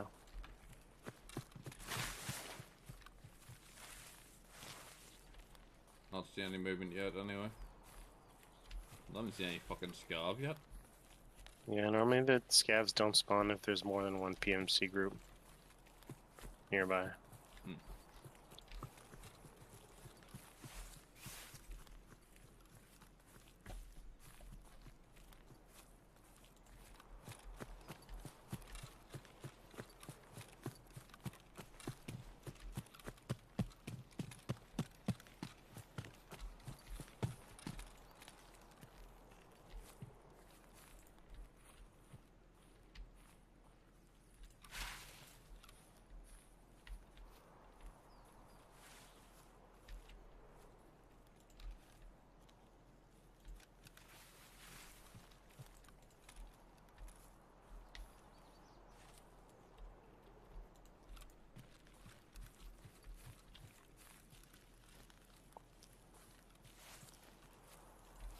Nothing yet.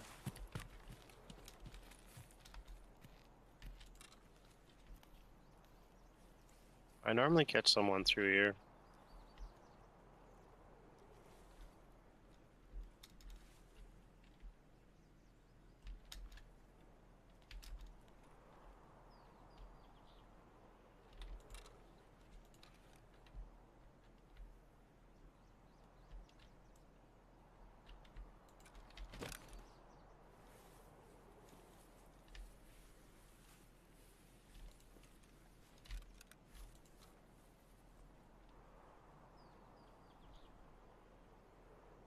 Nothing on the scope, anyway. Interesting. Heard shooting slightly to the left there. Doesn't mean they're not in there. They could be internal. If they're internal, I won't see them in this thing. Yeah, I'm just checking the first big one right now.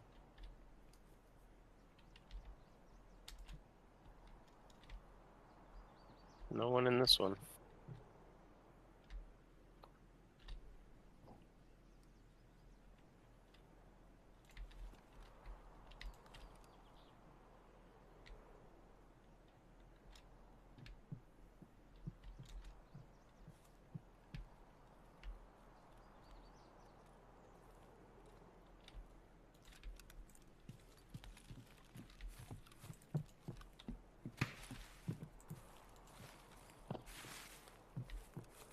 Dude, that's you jumping. Yeah, me on wood.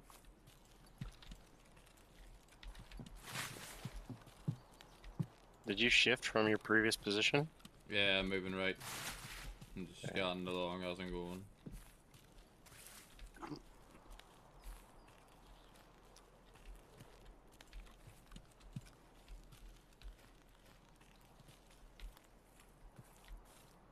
I'm now going to the car.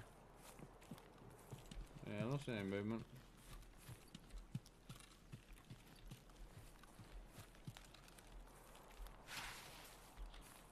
Ooh, found a lion. Nice. Going to center, Kevin. Here. I'm just scanning over towards plane and all that stuff where the guy might have spawned in Randa.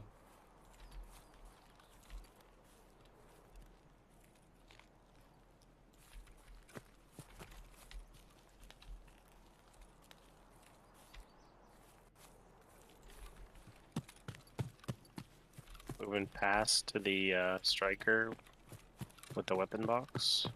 Okay. Hold on. Come back. We got someone in town. Whereabouts? In the village. Okay, talk me in. I'm behind the striker on the opposite side of the village I think from you. we do. One second, I think we do. Yeah, because we've got a body here. and one alive scav. Okay, this is the scav village by where we spawned? Yep. Alright, I'm on my way. Scav crossing the road, and there looks to be a dead scav in the middle little grass area. I think it's a dead scav. Maybe he's prone, but I don't think scav's actually prone. No, he definitely a dead bitch. Running to my left. Is that you? Yeah, I'm moving down to the village now. Okay. One scav went to the right of the village somewhere. He's moving back towards the village. You're coming in from the left-hand side, yep? Yes, yeah. Okay. I see your scav to the right. Yeah, there's a dead one in the middle. I didn't shoot a scav, I don't think you did either. Correct, I did not. Right, so someone's murdered a scav over here.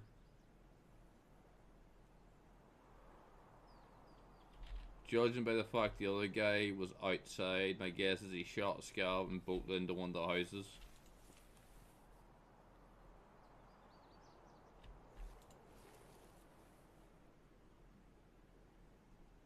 Unless he's sniping from way up on one of the hillsides, but... Yeah, that's definitely a dead scav. Not fair. Oh yeah, for sure it is. No, it's a dead scav. Or a dead player, possibly, but... you very rarely see just a one scav spawn, so... That's got me thinking something's fishy's going on. I'm pushing into the first house right on to the left. Scav going right to left towards you. Copy. He's at the end of the street. He's going to the furthest house. He's going into the fence now. No, he's going back to the scav body. Please not. Oh, don't you see me? Shooting at you or me? Me. I got him. Okay.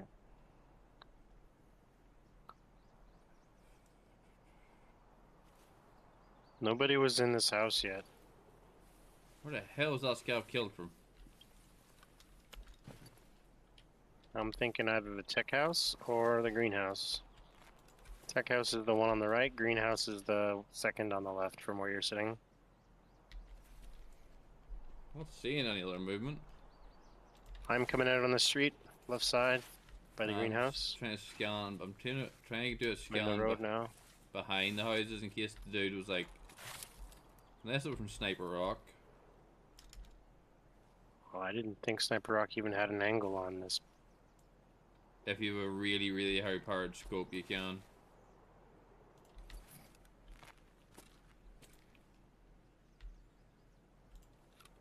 But you have to have like 12 times or something like that there to get any sort of decent, you know.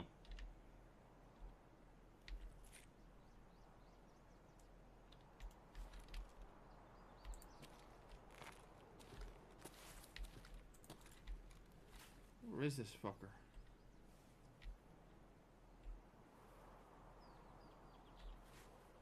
So far all I've seen is down two fucking scavs. Unless he slipped through. Like, this is mostly unlooted in here. No, he slipped through them. Unless it was a bad scav, got killed by a... He tried to kill a scav, gun jammed, scav fucked him up. But I don't even remember hearing any shooting over here. Yeah, me neither.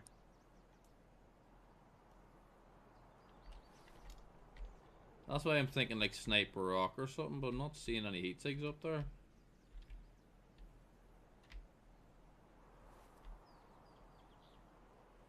We're gonna cross the road from left to right. Okay. Moving. I see it.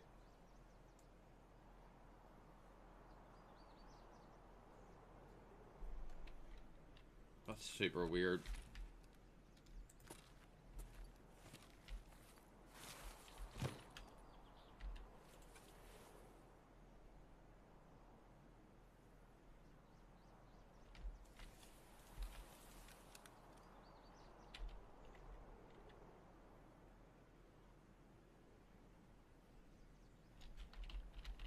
Frag and clear upstairs. Okay. Frag out.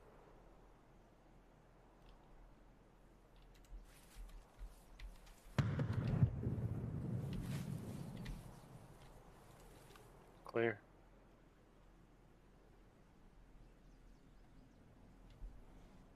Yeah, I don't know what's going on with this. I'm gonna get start moving towards the outskirts and kill cunts on route.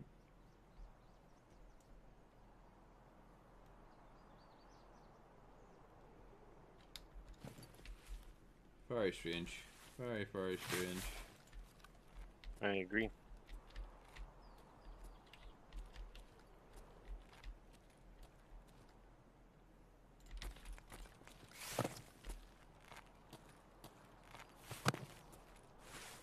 Moving to behind the village, we'll like round right towards outskirts, and if we catch targets on route, we'll murder them.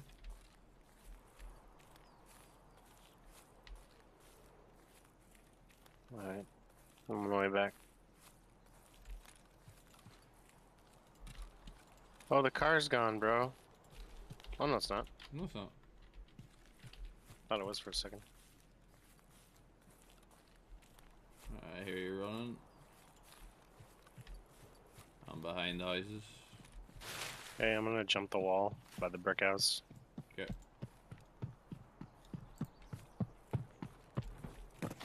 Hello. Hello. Yeah, that was really fucking odd.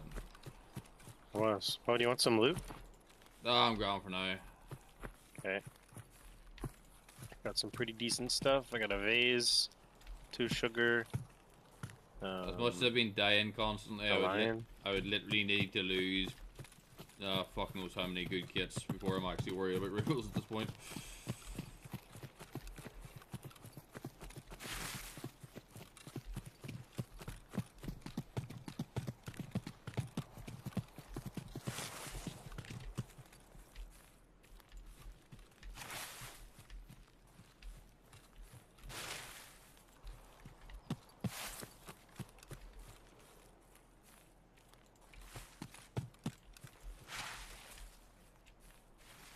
I'm gonna go up and right, check the sniper area. Okay.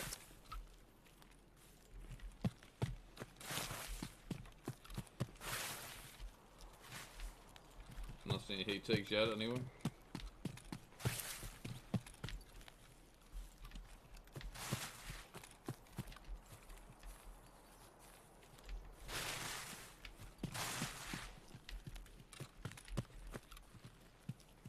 Looks untouched. Sniper scav is up. Nice, that's good news for us. That's a player. Really? Was a player. Yep. He has an armband. That's awesome. Yeah, Was a player. He might have a buddy. Maybe. I only see one, but that does not mean there's not a second.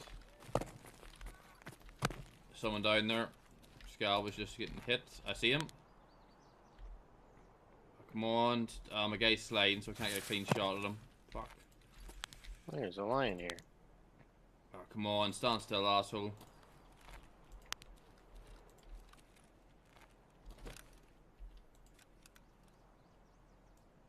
Come on. Show yourself again, dickhead.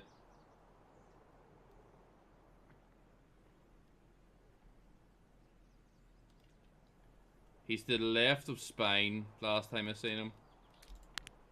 See him? We're getting near the gap in Fuck, I Spine? missed him. He's going right to left away from Spine, through the tree line. He's going back towards Spine.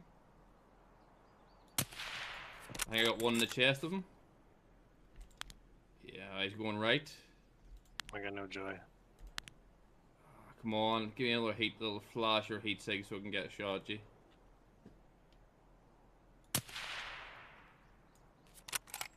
Is it at the very end of Spine or partway down? Most of the way down it. Running right to left, away from the Spine.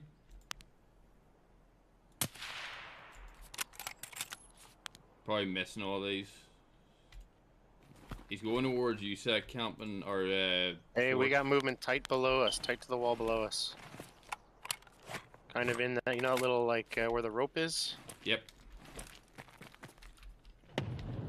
That area. Yeah.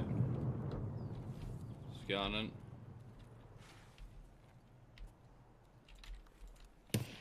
Oh, is that you shooting? Yeah, I dropped one scav.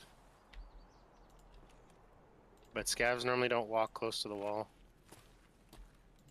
That guy was fighting them, so... Is that you below me?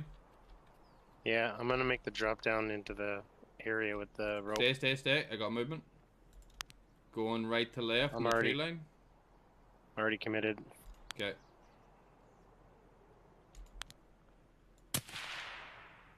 Don't know if that was a player or a scav. He was moving very sneaky for a scav.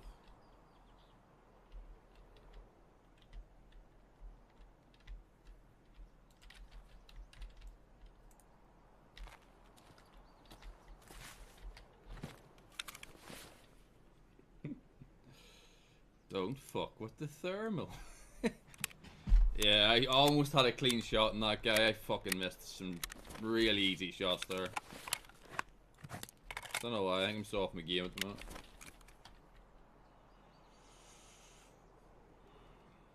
Doesn't help that I'm getting constant fucking frame freezes, screen freezing and shit.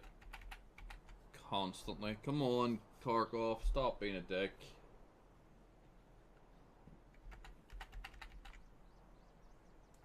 My computer should be able to run. The annoying thing is, going by hardware, my computer should be able to run this thing. I'm looping left to cover your rear. Yeah, I'm currently. I'm gonna come back up behind you. Okay, well, I'm currently in a froze screen, pruned out in the rock. My entire Tarkov screen has just fucking froze on me. Come on, open Tarkov. Oh. Server connection lost, right, 1 second. Fuck's sake.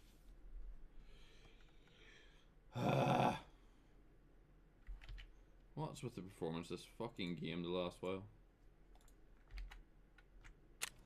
Like, I know it's usually a bit, you know, dubious, but Jesus Christ. This last while. The Russia interwebs. Well, it's not on the Russian servers, that's the fucking problem. I'd get it if we were connected to fucking the Russian or the Ukraine, any servers located in Russia or Ukraine, but these are the fucking American servers. They should not have issues. Ah, fuck. Guard me, I need to crash the game entirely here, this is ridiculous.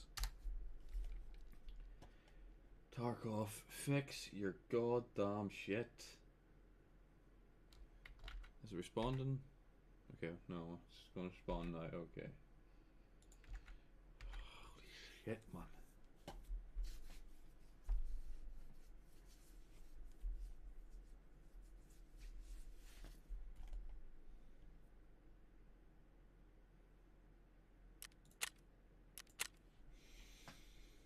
I know the guy ran away, fucked up real bad, but that's about it.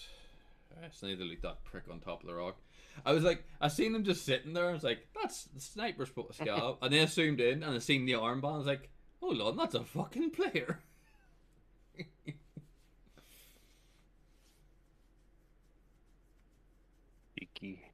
Cheeky breaky. As soon as I seen the armband, I'm pretty sure it's a player anyway. I'm almost certain to see an armband, and from my recollection, no fucking scalps were an armband.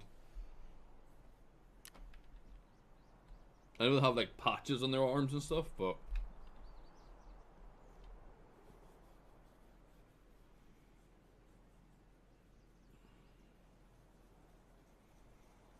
how long is left in the raid actually? 20 minutes. Most people are crossing through lumber right about now. Plenty of time, plenty of time.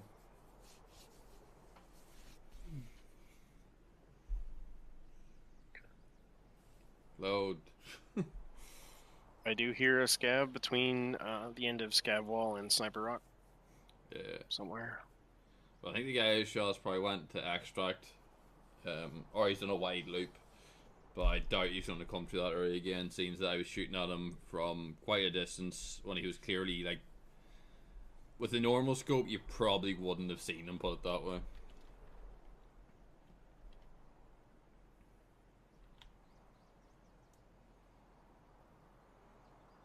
I'm not waiting for a session to start for. The session started. My dude is in the session. There we go. Okay, last seen is Scav moving right to left, just past the cross through. tight to the scab wall. You'll be off your front now, kind of the bottom of the rocks. You'll have to use your thermal to see them through the trees. I got 2 heat sigs. Yeah, those should be 2 dead bodies. Yep. Yeah, two dead bodies there. Fucking pyramid, man. Jesus Christ, game. Right, how... Check if that is a player, though. I'm pretty sure it is. He has 2 guns on him, I think.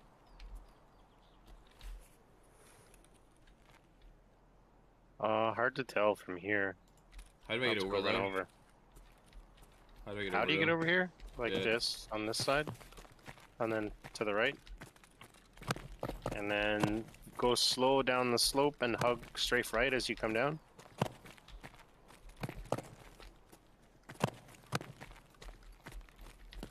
Alright, we follow this. And you'll sprint and continuously move to the right over the first 2 bumps, and then you gotta jump the next ones.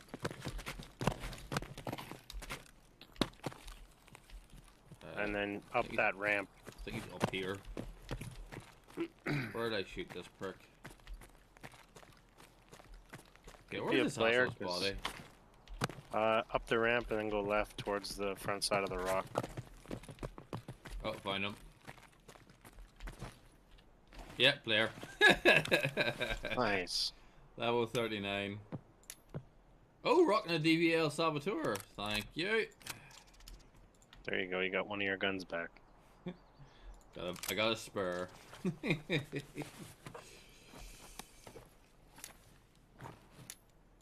2 gold chains, thank you. Yeah, the bunker spawns all that kind of stuff. Oh yeah, the Propatal too. Nice.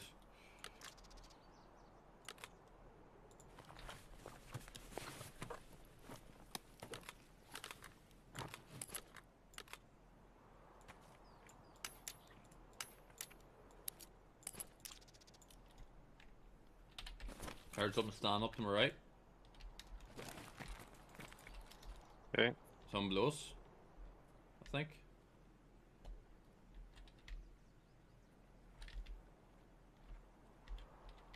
Maybe it's just sound bugging out, but I could have sworn I heard something to my right down low. I think I just heard it too.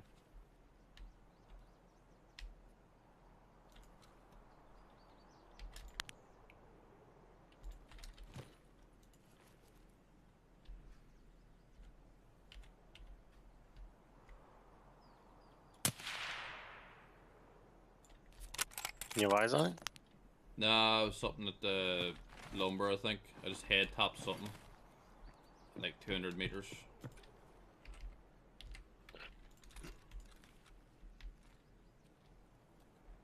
Yeah, I'm moving down to the ground floor. Okay. Oh, another body here. Yeah, another body here. Looks like it was a... Ah, it's that sniper scout.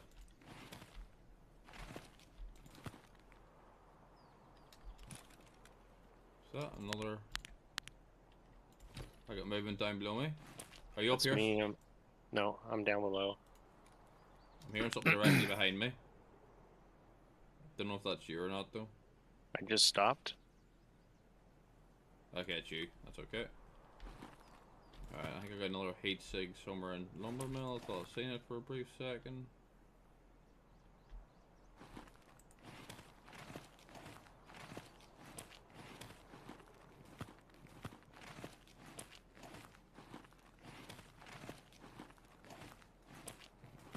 The sound is so weird in this game. Yeah. It sounds like you're crawling right beside me. Yeah, it doesn't deal with height very well. It done something in the lumber mill.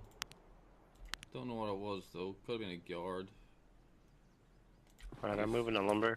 He was crouched out, so careful. I'm pretty sure I've seen another heat sig somewhere in around there, but I just couldn't quite keep track where the fuck I seen it. I'm moving to the lumber piles on the cabin corner. Okay.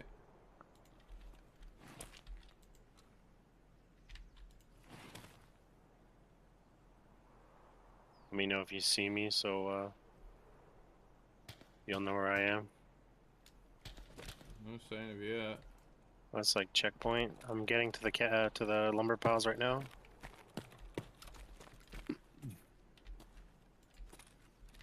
Hitting the road. And by the orange truck. Yeah, I think I see you. Yeah, I'm wiggling. Yeah, it's you I'm seeing. Right, Cool. There's the dead body. Stop moving. Is that a live person or a dead person? Dead person. Dead body ahead of you. Okay, now you look clear. Okay. Now comes the tricky part for me. How the fuck do I get down here without dying? So go back the way we came to the rocky steps.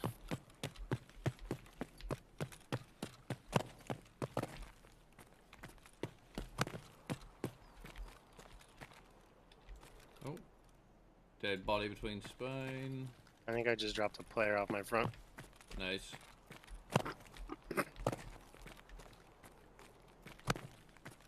That's it. Scav near me.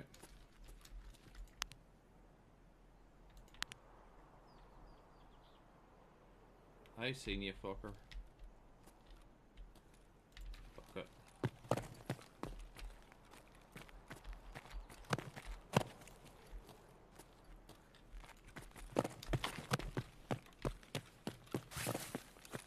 I'm down. I'm under a sniper rock. Okay. I'm still holding the same position when you last saw me. I dropped one contact towards Dickhead Rock. Okay. I haven't cleared inside of lumber yet.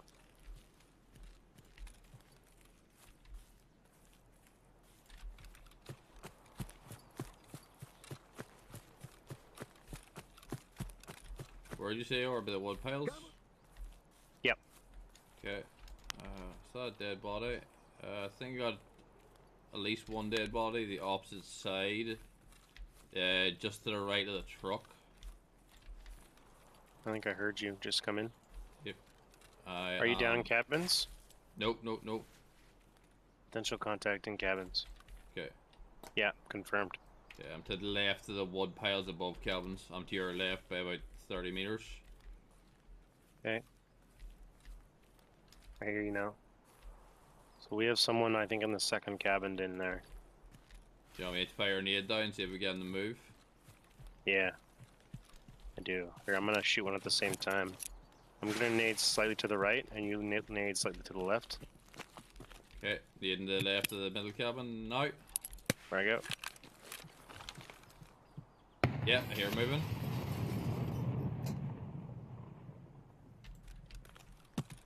You're still moving in there. Yeah, I'm going to the wee outcrop. Yeah. You get him? No, I'm just making noise.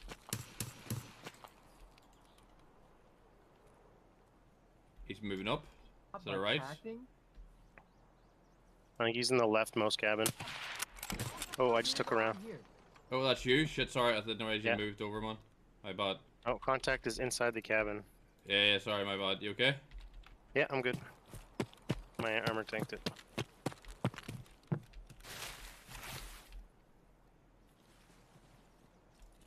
didn't realize you'd moved around that much.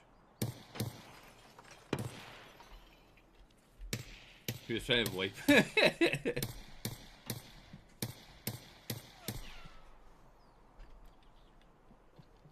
He's running. Yeah, you just came out of the middle one. Headed Scav left. to the left, scav to the left. Scav down. How is that scav not dead? Contact's down. Okay, we got another scav to the left here. I put one actually in his head and he didn't die. I see him down low. It might be... No, I don't know if it's crew or not. Scav's down. No, it's not crew. You can tell by the armor on him. Right, we go.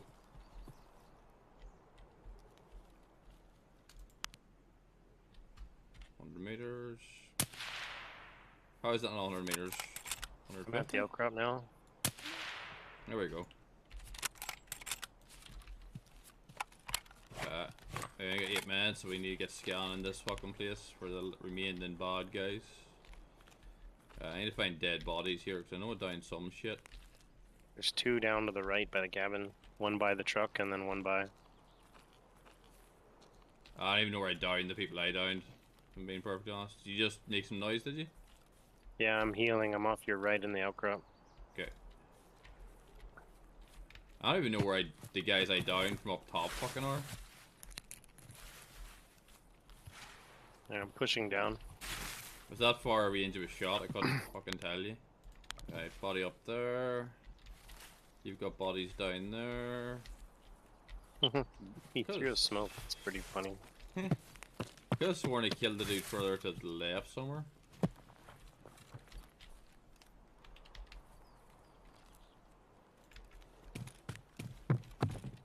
Who's this dude? Is this a guard? Nah, just shitty sag on that prick.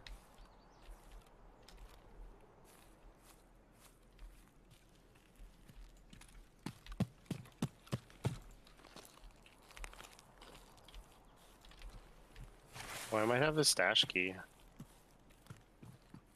Careful. We think we've got that one dealt with, but the amount of times I thought I've got that one dealt with, and then Yeah, I have this key. Here, you have room? Come grab some stuff. Yeah, I have shitloads of room. One second, I can clear this real quick first, because the amount of times I've been tricked by exterminating this guards being in some random ass location. There's not much. There's an X-Val 50 round mag, an M1A, an APS, and an MP5 drum mag. I'll take the M1A, just... Yeah, take anything in there that you want. I'm gonna leave everything else. All I grabbed was a bit of USD that was in there. Oh, you're not taking any of it? No, you can have it. I'm full. I got like lions, vases. I'm doing good. Oh, leave me there. We got a player body to go loot next, so let me know when you're ready. Yeah, I'm ready to move out. Okay, moving out to the right. I'm just concerned about the right side of Grey. Okay, I'm just concerned about the fact that I could have sworn I downed something very far to the left. But it was like 200 meters, so fuck knows. Oh man, if they fell in some grass, you'll almost never see them. And there should be a dead guy with a pilgrim right here. Yeah. I think he's along the road. I see a dead body by Woodstock. You probably already got that. There you go. Yeah, right here. The guy I killed. Oh, contact. I think. I had checkpoint. Scalp alive at checkpoint. What's that? 200 meters? 1 second. This guy's got a VPO, an M4. How did you survive that hit? Fucking hell, these cunts do not want to die! Well, the only my grizzly for his. The only part I could have hit. The only part I could have hit was his head, given because that's the only part that was like visible to me. So. Right. Oh, I need to take some food off this asshole. Take anything you want. I'm not taking anything. So any of the guns, gold chain, whatever you want, grab it on. What's this M4 like? I might just grab the M4 and ditch my gun. Yeah, I'll do that.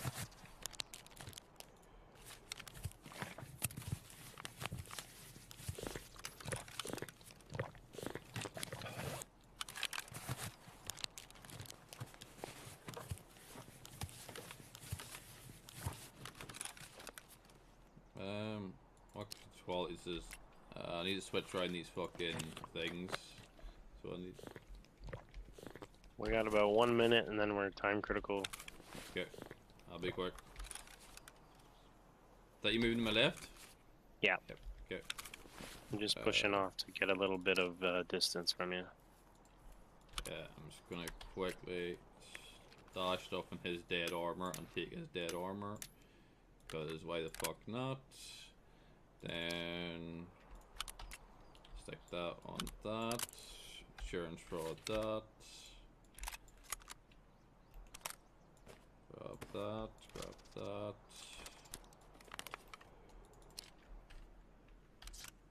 Um, 10 seconds and we gotta go.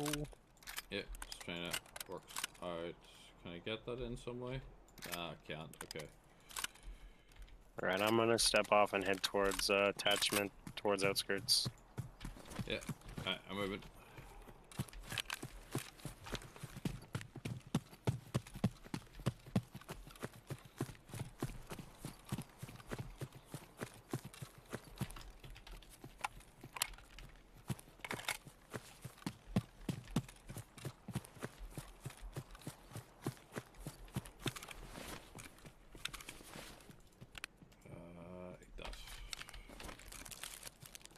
Movement to my right, probably a scav. That will be it'll be a scav from checkpoint. It should be dead by all rights, because I fucking head topped his ass, but... I'm just running past them. We Yeah. don't really have time. I know. Because apparently M62s aren't like just instant death in the skull anymore. Who knew?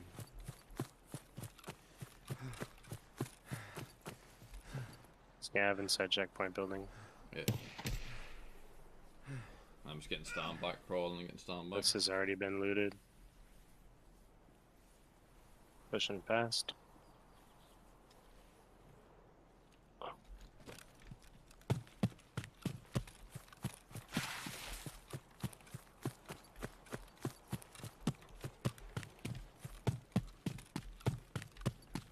Movement off the right side of scav cabin by the big rock.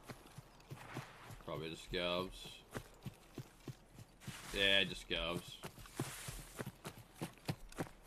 I can tell because they're moving away from it. At this point in the round, the only people who are moving away from the fucking scav fight is scavs.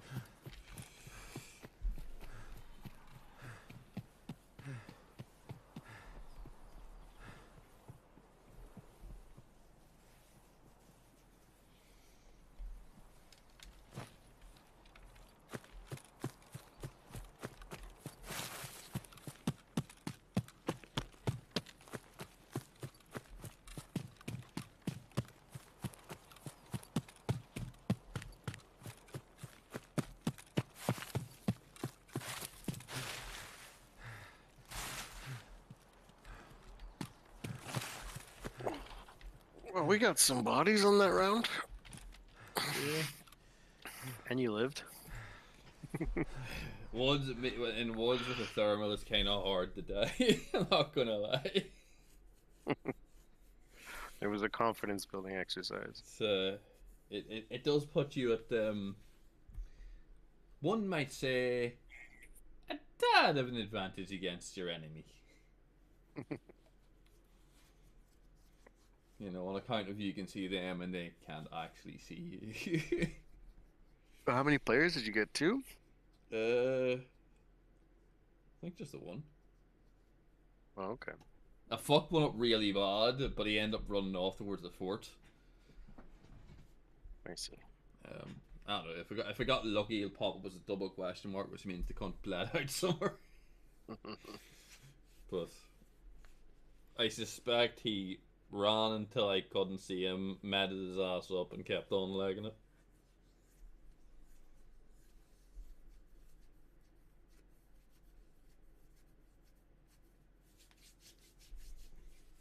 Don't torque offload, you prick.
Okay, well, I mean, that was good for me. I bumped up my stash a little bit, so. Let's see. Headshot, headshot, headshot, headshot, headshot. Your mic's clipping a bit, Irish. You might want to adjust the sensitivity. I lose, like, the beginning of every word every once in a while. I can't really because of the height my mic is, unfortunately. Let's see. Okay. Well, it's like a proper mic, but because I don't have like a proper setup, a proper arm for it running, and also I don't know what the dials on the side actually do. Oh, well, you can tweak it inside of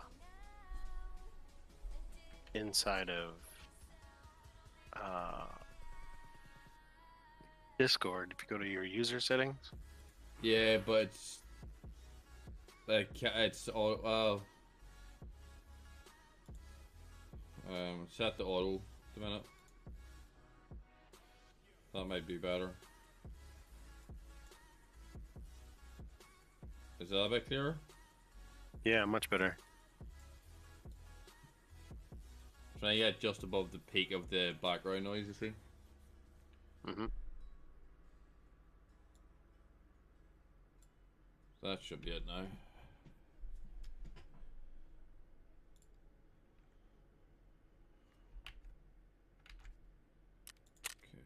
Okay. Yeah, 9 out of 16 shots. So I had over 50% accuracy. So yeah, I shot quite, and given how many times I shot at that dude, I must have fucked him up really bad. Nice. I went in with a DVL-10, came out with a DVL-10. Just not my DVL-10. It's a good problem to have.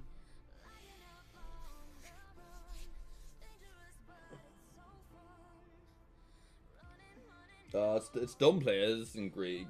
They're dumb players are just getting greedy. The last few days has been just getting me killed.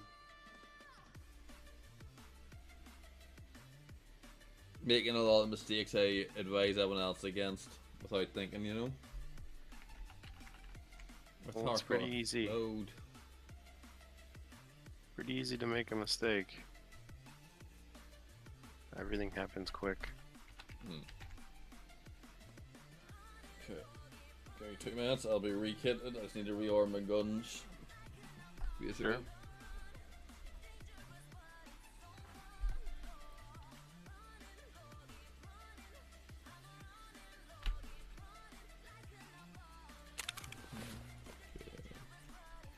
Drop you off into the stash. Drop you off into the stash.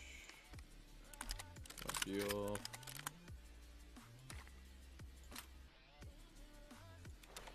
Drop you off. Okay. Bring that. Bring that. I just need 1 spare mag at DVL. I don't need 2 spare mags.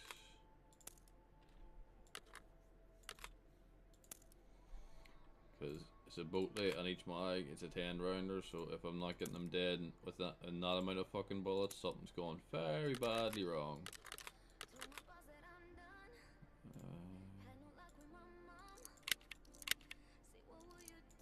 No,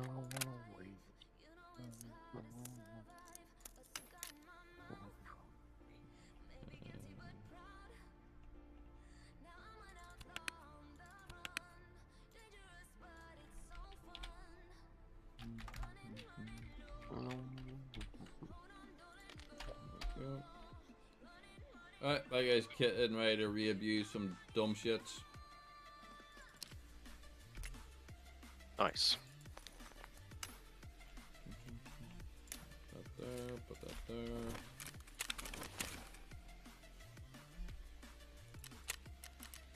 Okay, Woods, 07. Sure, this DVL-10. Right, I'm loving it.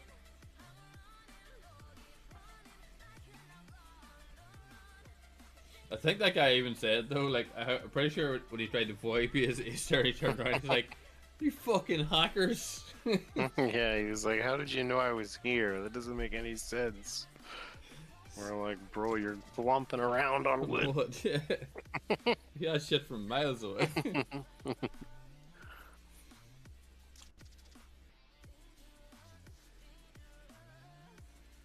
Do you have your rangefinder in the front of the gun? Yeah, on the top. When? If you have a 1x zoom on your optic, the field of view will pick up the rangefinder. So when you scope, you'll see the range automatically without having to change. I never have to change. I just stick it on top of the reel. Right, but this way, when I sight the weapon, I can point my reticle directly at the target, and it gives range right to the target at the same time, and I see it all at the same time. Whereas, like, with it on top of the optic, you would have to like hold your weapon at the ready to check it, and then go down into the sight or back up. You know. No, you This don't. way, you don't have to. You can see it all at once. No, you don't. You don't? No. Or do you see it above the? Yeah, you see it above the circle? scope on the Oh. ring mounts, the JP 30 mil or what's it called. I'll have to try it then. I like this way because it was like it's right below the crosshair. You have like a couple inches of view, so you can see your target well, and then like boom, it's right there. Oh, it might work better for you, like. But yeah, no, but the ring mount, you can see the thing on top of it.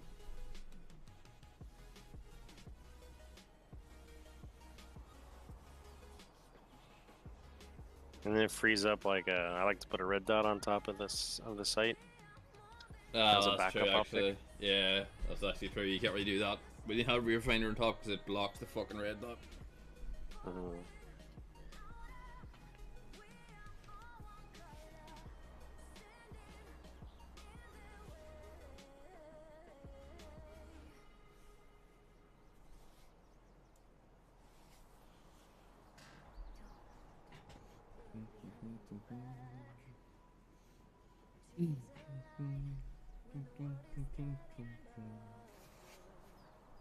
I'll probably finish this raid and then jump down with the rest of the boys and see what they're up to. Alright.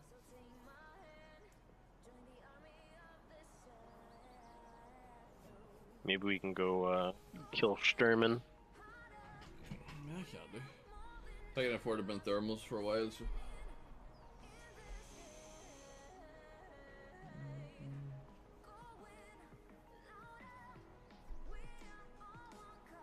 I feel like thermals on a shoreline would be really good too.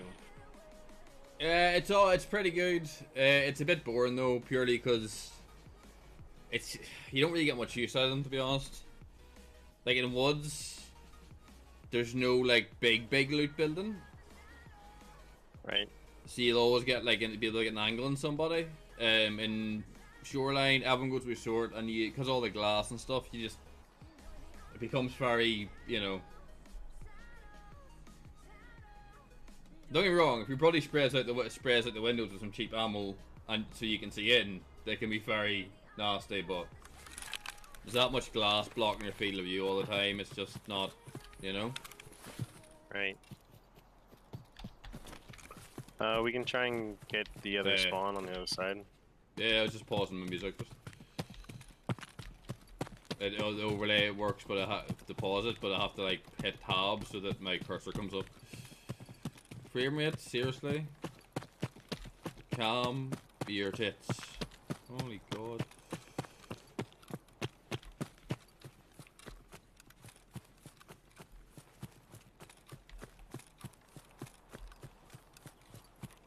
How is the frame rate still this fucking random as far as sometimes it's smooth, sometimes it's an absolute shit show?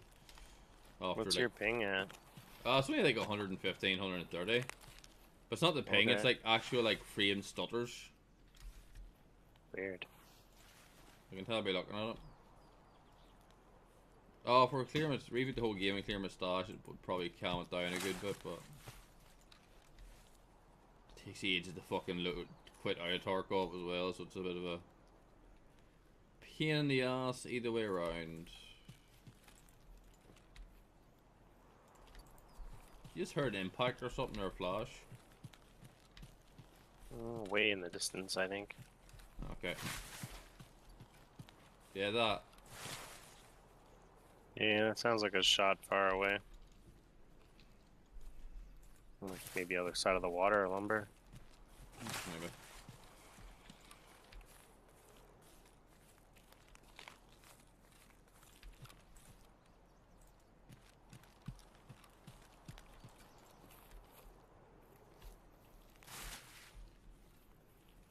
Not seeing anything.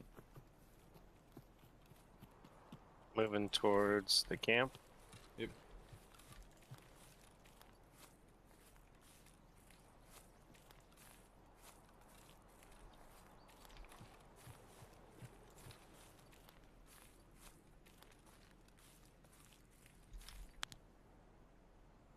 Maybe I hate seeing the hills behind the camp. If my fucking frames would calm their tits down. I might do a quick reboot and clear my cache. Frames are getting a bit piss-takingly choppy right now. I'm gonna bypass down low. Yep. Head towards lumber.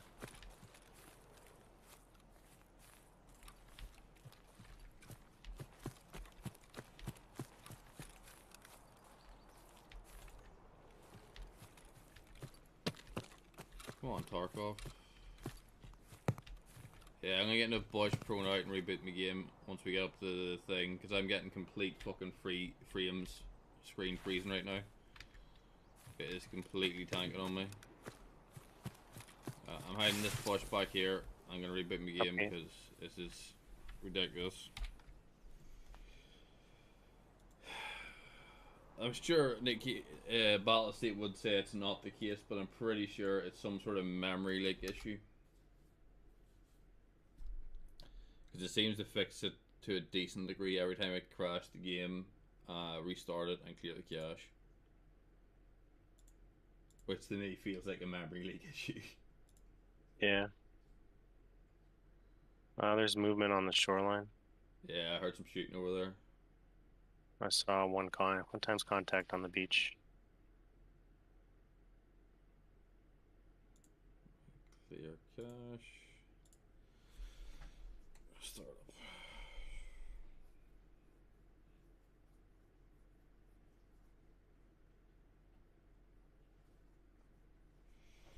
Heard about 2 or 3 different guns over there, so it's probably a squad.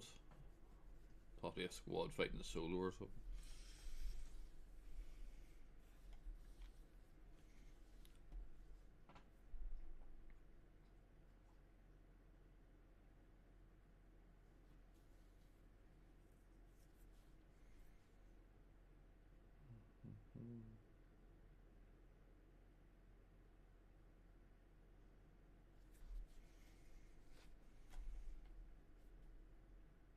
Got one. Kill one? Yeah. Nice.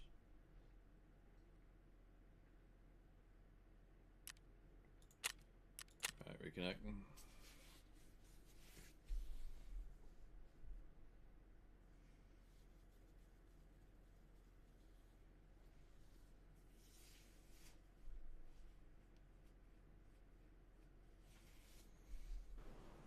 Alright, map loaded. Got me in my leg. You good? You can't get away? I'm good. I killed him. It's just, he fucking blew up my leg like a little bitch. He done a little bit of damage. What was your equal and equivalent response? Oh, I killed him. Yeah. Nice part is my armor's still full because he was trying to kill my legs. Leg meta. It's an annoying meta, but it works. The thing is, though, the thing with the leg meta is, it works, but it only works in CQC. It does not work at long range. Because at long range, it's a sniper fight, and whoever has the best aim wins. I think I'm getting shot at from a scav. Alright, I'm back in. Where about you? Near the overlook little rocky area. To the far left? It's called like grassy knoll area. Oh. Those shots are super close. Behind you, behind you, behind you, behind you, behind you. Contact is behind you. Okay, is that you in front of me in the bush, crouched? Yes, yes, yes. Okay. I'm pushing on the contact, trying to find him. I'll find him. No, back off, I'll find him. It's just... I'm off the right by the water. I see him. By the water. I think I hit him once. He's yeah, going left, sounded right? like it. 1 second. Yo. Sorry, honey. I will.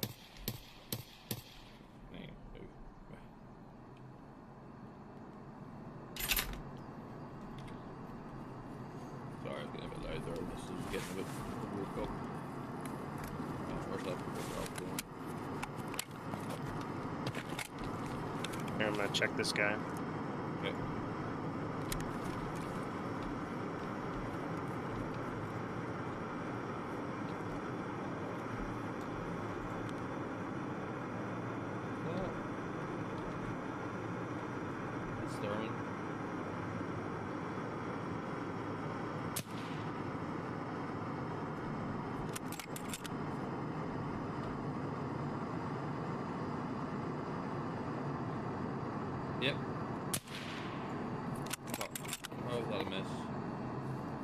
fireman going left or right.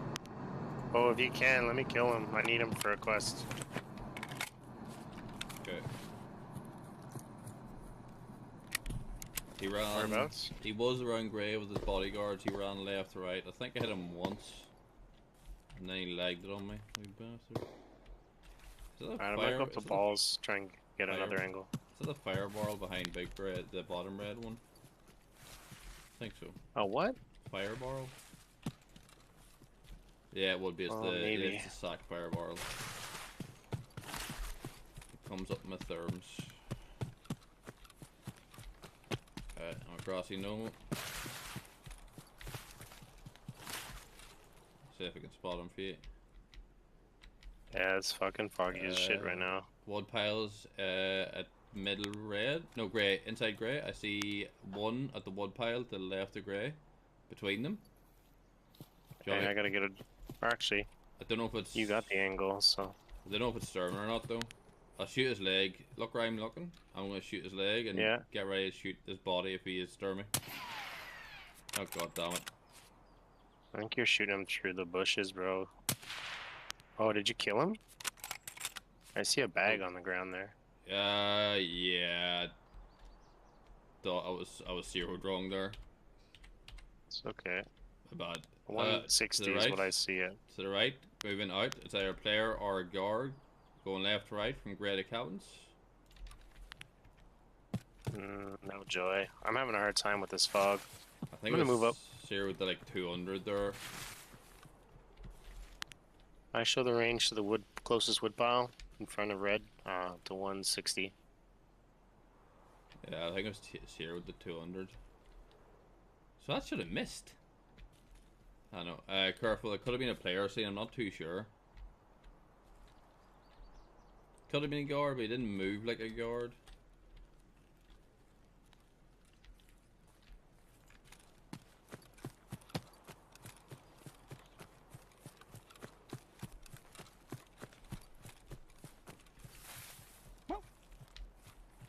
Oh, I just heard someone take damage.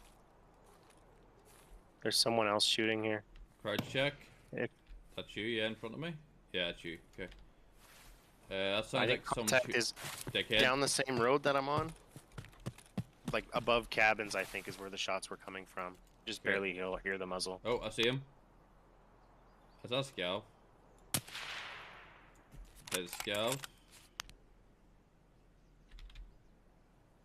There's one of the wood piles and above cabins.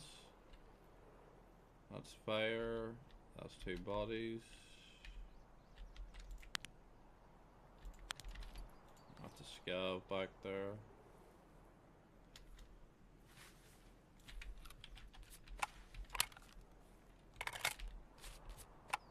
Maybe pack my mag real quick. I bet you that guy you saw. I wonder if that's not our guy. Nah, it's a scout. Okay. Even when they shot at me, they only can't retreat ever so slightly. You check dickhead with your thermals? Oh, yeah, but doesn't mean he ain't there. I saw him. I saw him.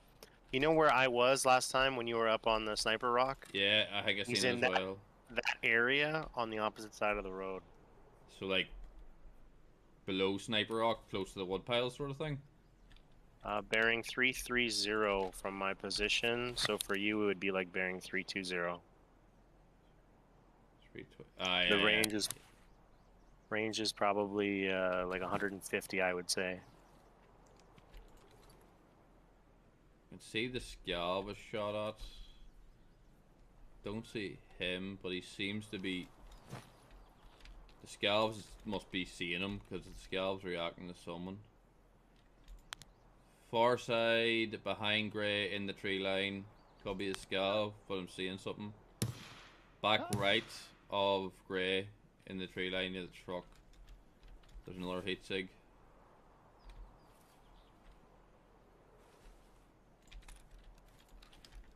I'd really like to get this guy over by cabins. That's definitely another player. That's whoever's above I'm worried about getting me.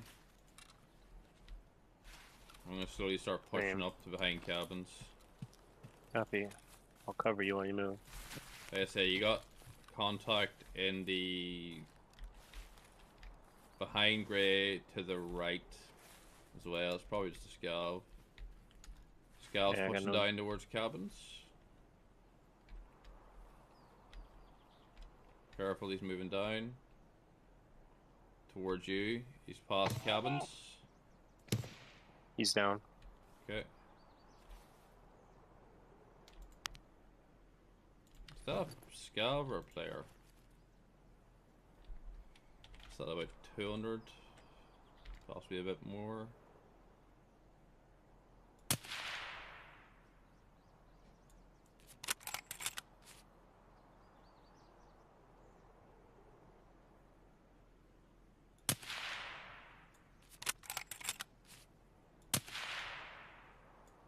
Talk to me. Let me know what you got. I'm just not sure what it is. I think it's a scav. He just took a hit or two of M62 and he's not running, so.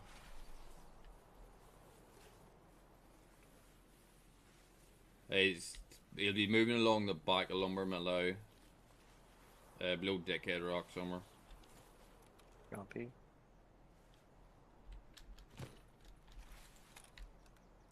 I'm not seeing this guy out behind thing. Just slightly disconcerting. That scalp still behind the fucking piles.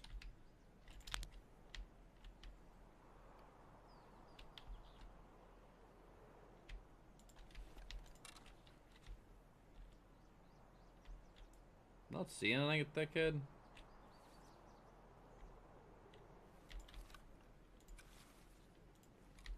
It would be right of Dickhead where I saw the dude. Kind of like if you were to follow our road. Yeah.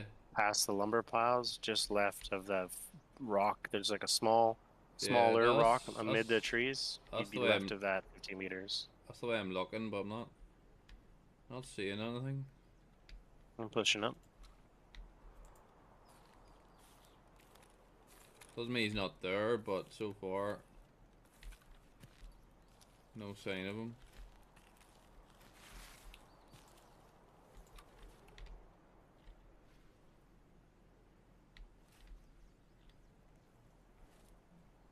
I hear you pushing up.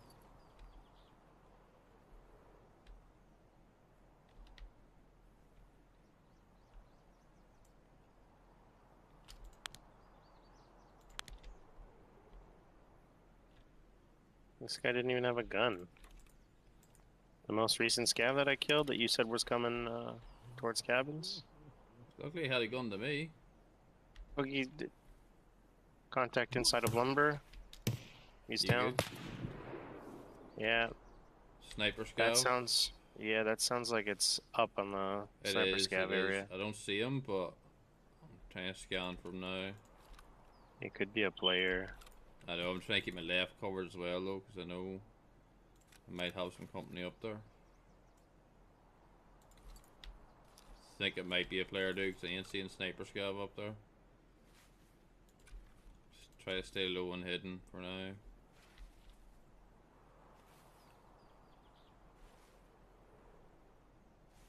Yeah, if there was a guy Dickhead, I ain't seeing him, man. He was right of, like, he wasn't a Dickhead, he was right of it. No, I know, but I'm scanned that whole area, and I'm not seeing anything. Crossing the road. Could have looped, you see, could have, like, looped into a different position. I wonder if he didn't push down into cabins already. Calvin cabins, I can hear him. Or maybe he died. Like, you know, there's been a lot of scav activity, and we haven't seen this guy again. So, are you able to put eyes towards Sniper Rock? I'm scanning. Oh.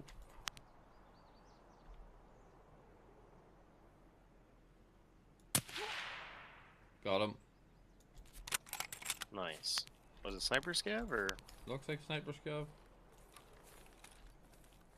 Was he prone or was he standing on there? Standing. Okay, probably Sniper Scav. Still got a Scav in cabins. Yeah, I'm moving to Rocky Outcrop right now. I need to take my Crossing the road again. Yep. Got a body behind the wood stack in front of you. By the looks of it.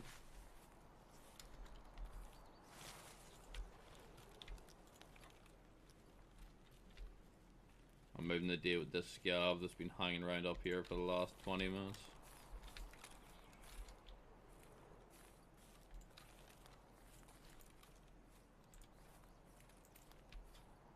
Where the fuck did he go? Unless he moved down. Alright, I'm pushing down towards Gavin right now. Okay. Where the fuck did this scav go? Careful, there's unaccounted scav at the minute. He was in around them wood piles, but he might have moved down by now.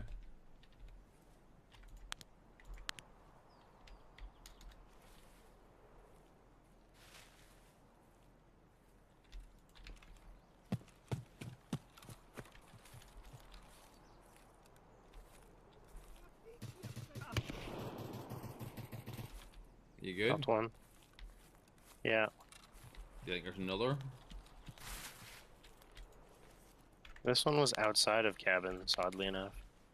There was one up above, so be careful. Because I haven't seen him in a while. Update.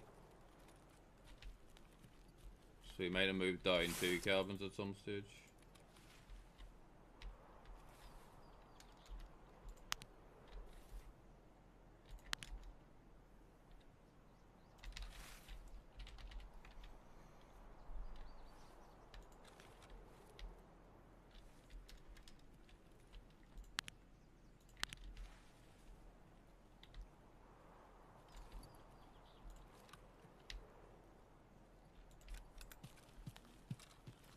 I'm above the dickhead side of grey on the tree line. Just gonna hide in some bushes whilst I scope out for more bodies.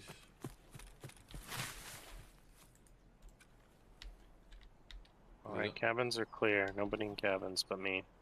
Okay.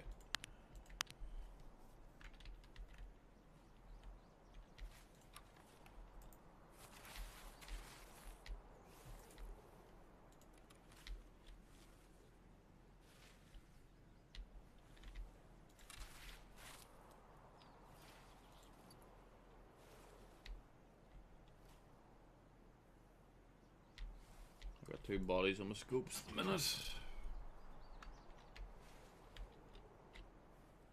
Is that you outside cabins? Yeah, I'm going up into the lumber piles to see what happened up here, if there's a body or not. Didn't see one, but I was going quite wide around it.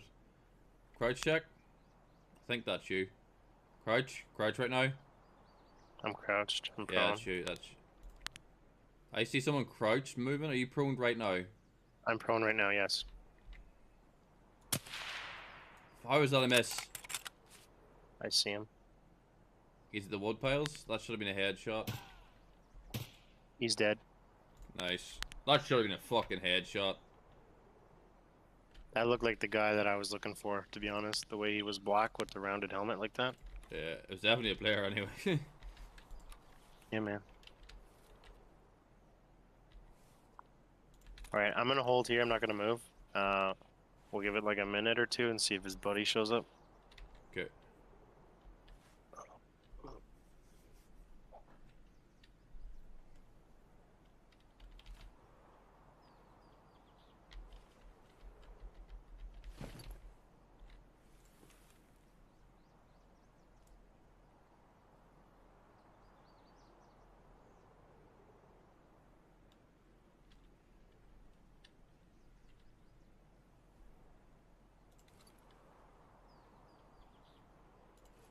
He didn't know where to look, to be honest.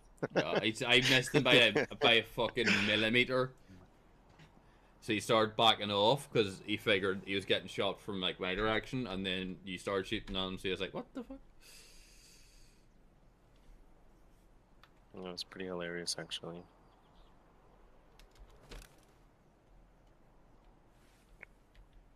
Not seeing any additional movement anyway. Not that tells you much in this fucking game.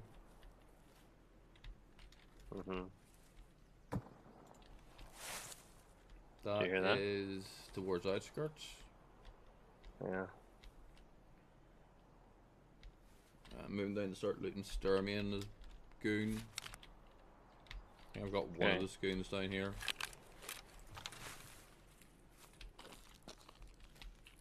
Hopefully you got Sturman and not somebody else. Yeah, like I say, I was zeroed wrong, so I was just fucking cracking him. I actually thought I was gonna miss him, because I actually was aiming for the fucking.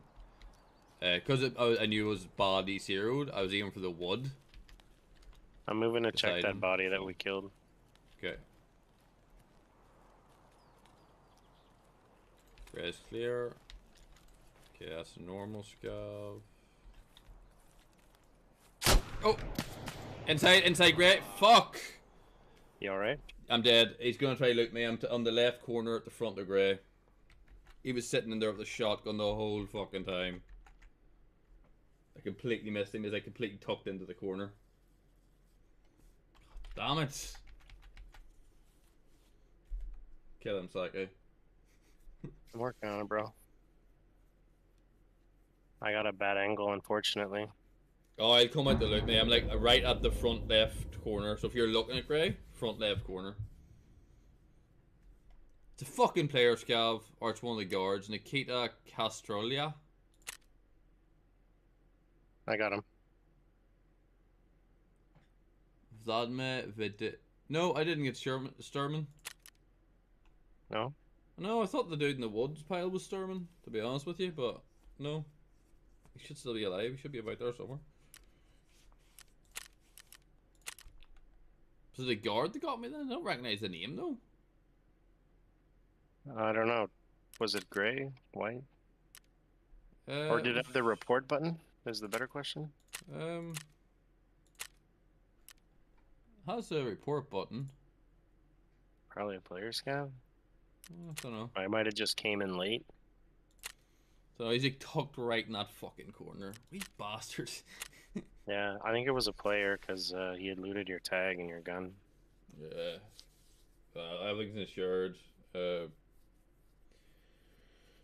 can use the stuff if you want. It's a thermal, so it'll almost certainly help you find fuckers. You said everything's insured? Share your screen. I can't. It'd be my bag, my DVL, my headphones, my shemag, and my armored rig will be insured. Okay. Everything else is. Well, I don't think I have anything else. Because I didn't really loot anything else. So the headphones were yours, okay. Yeah, it should be Swordens, a shemag, a Stonehound or something rig, and a DVL 10. Okay.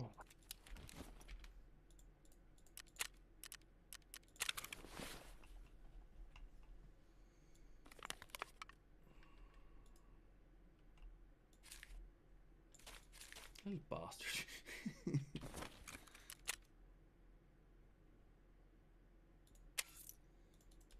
Although, where the fuck is Thurman then? I don't know, but I hope I don't find him. You know what I mean? Yeah, well, there was one time that he ran off on me and Fluff, and he went and hid in the middle of the wood piles at the bottom red building. We couldn't find him for ages. And he was basically crouched in between the wood piles down there, and as soon as I went over the fucking hump, he just domed me. Yeah, that's 100% Sherman style. So he could be hiding down there. He may have retreated. Because his guards are all probably dead at this point, given all the shooting going on. Yeah, I separated your gun and your optic. Okay. So I ditched your optic in one bush and just by itself, gun in another, and bag and armor and everything else in a different one. Cheers. Yeah, there's like 6 or 7 bodies down there total, so Sturman could be a bit. I could have sworn Sturman was around there somewhere. I could have sworn the guy I seen like left to right had like his, you know, was like hoodie looking thing. Yeah. Dude, I bet you that guy was like fucking. He's like, oh my god, oh my god. The fuck's going on? Ooh, my dog's making out to pee. Do you have to pee?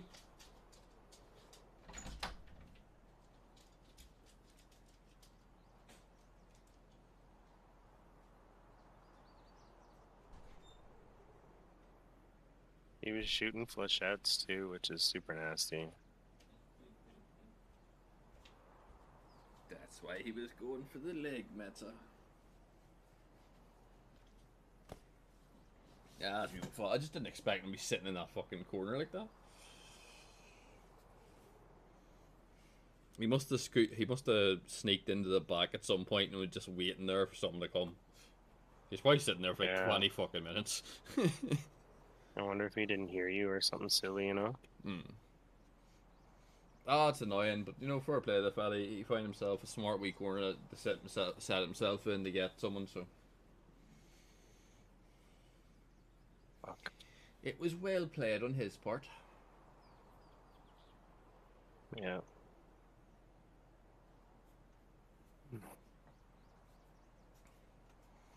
Well, the good news is your thermal's secure. Well, there should be plenty of loot there for you. There's, like I say, there's like 7 bodies down there. Yeah. Not sure if I want to stick around, to be honest. Unfortunately, I think a lot of the players went for the airdrop. I think it dropped over by, I don't know, over by the village or somewhere like that direction.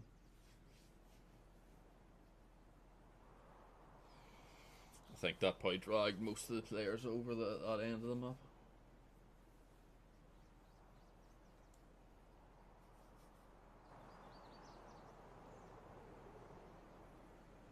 I have no idea where Sturman may or may not be. Or even if he died. Like I say, I found him. He's caught me and Fluff out before by, once his guards are dead, he ran off down to the bottom red building. And literally sat himself in the middle of all the stacks of wood. And he just stayed there no matter what. He didn't move. Even after he killed me, he didn't move. He was in exactly the spot when Fluff went down and killed him.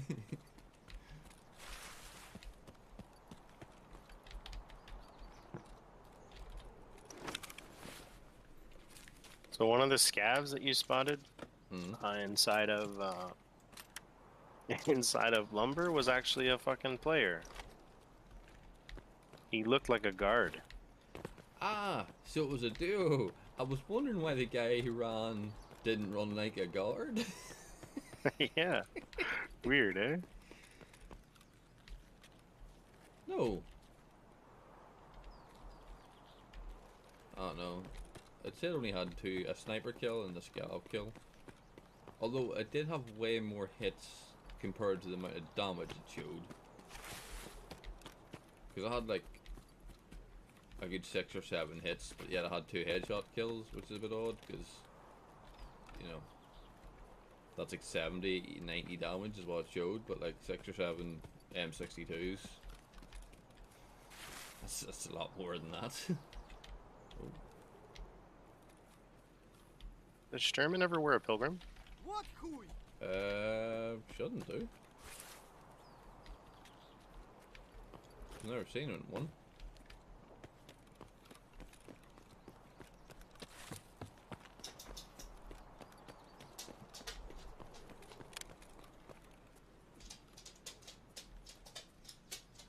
He was just a player scav.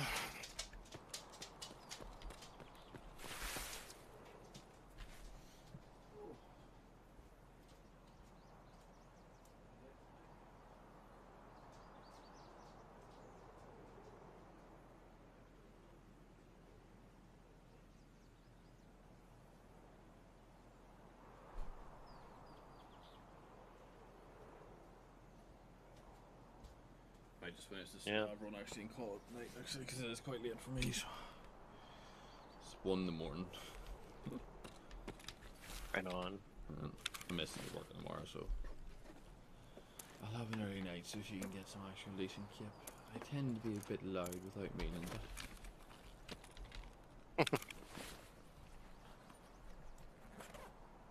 Well, especially with the headphones I have, like the very good headphones.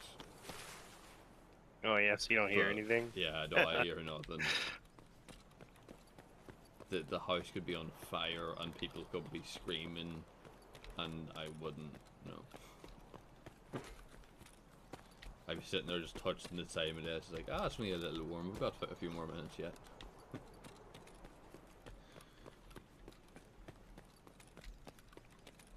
Your chair is on fire. But it's not burning me yet. I can still keep going.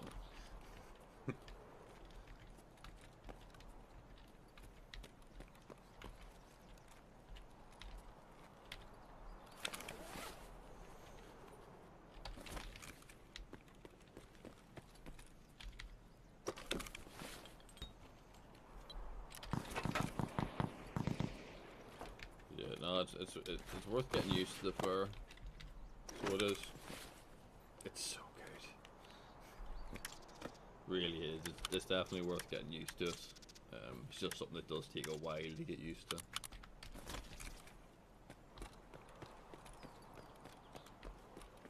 Yeah, I can't say. I tried it once and it actually made me like worse because everything was so disorienting. Yeah. No, well, like the first few times you use it, it genuinely is. That's the main. Like it's one of those things that it is worth getting used to and using, and it's definitely worth the price tag.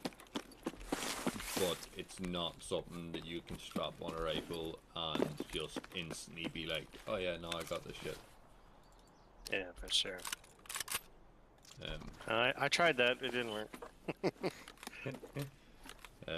I'd say the best way to deal with it is get used to it, start using it, but use it in offline raid and practice there so that you get used to leading your shots with and stuff. Yeah, that's a good point. Especially with the 9x zoom on it, it's powerful. The only one thing that is a bit annoying with it that there isn't any real way of overcoming other than just knowing about it and just, you know, learning to recognize it, is things at its absolute max distance of vision. Certain things will look like they're giving off a heat sig when they're not. It's very weird.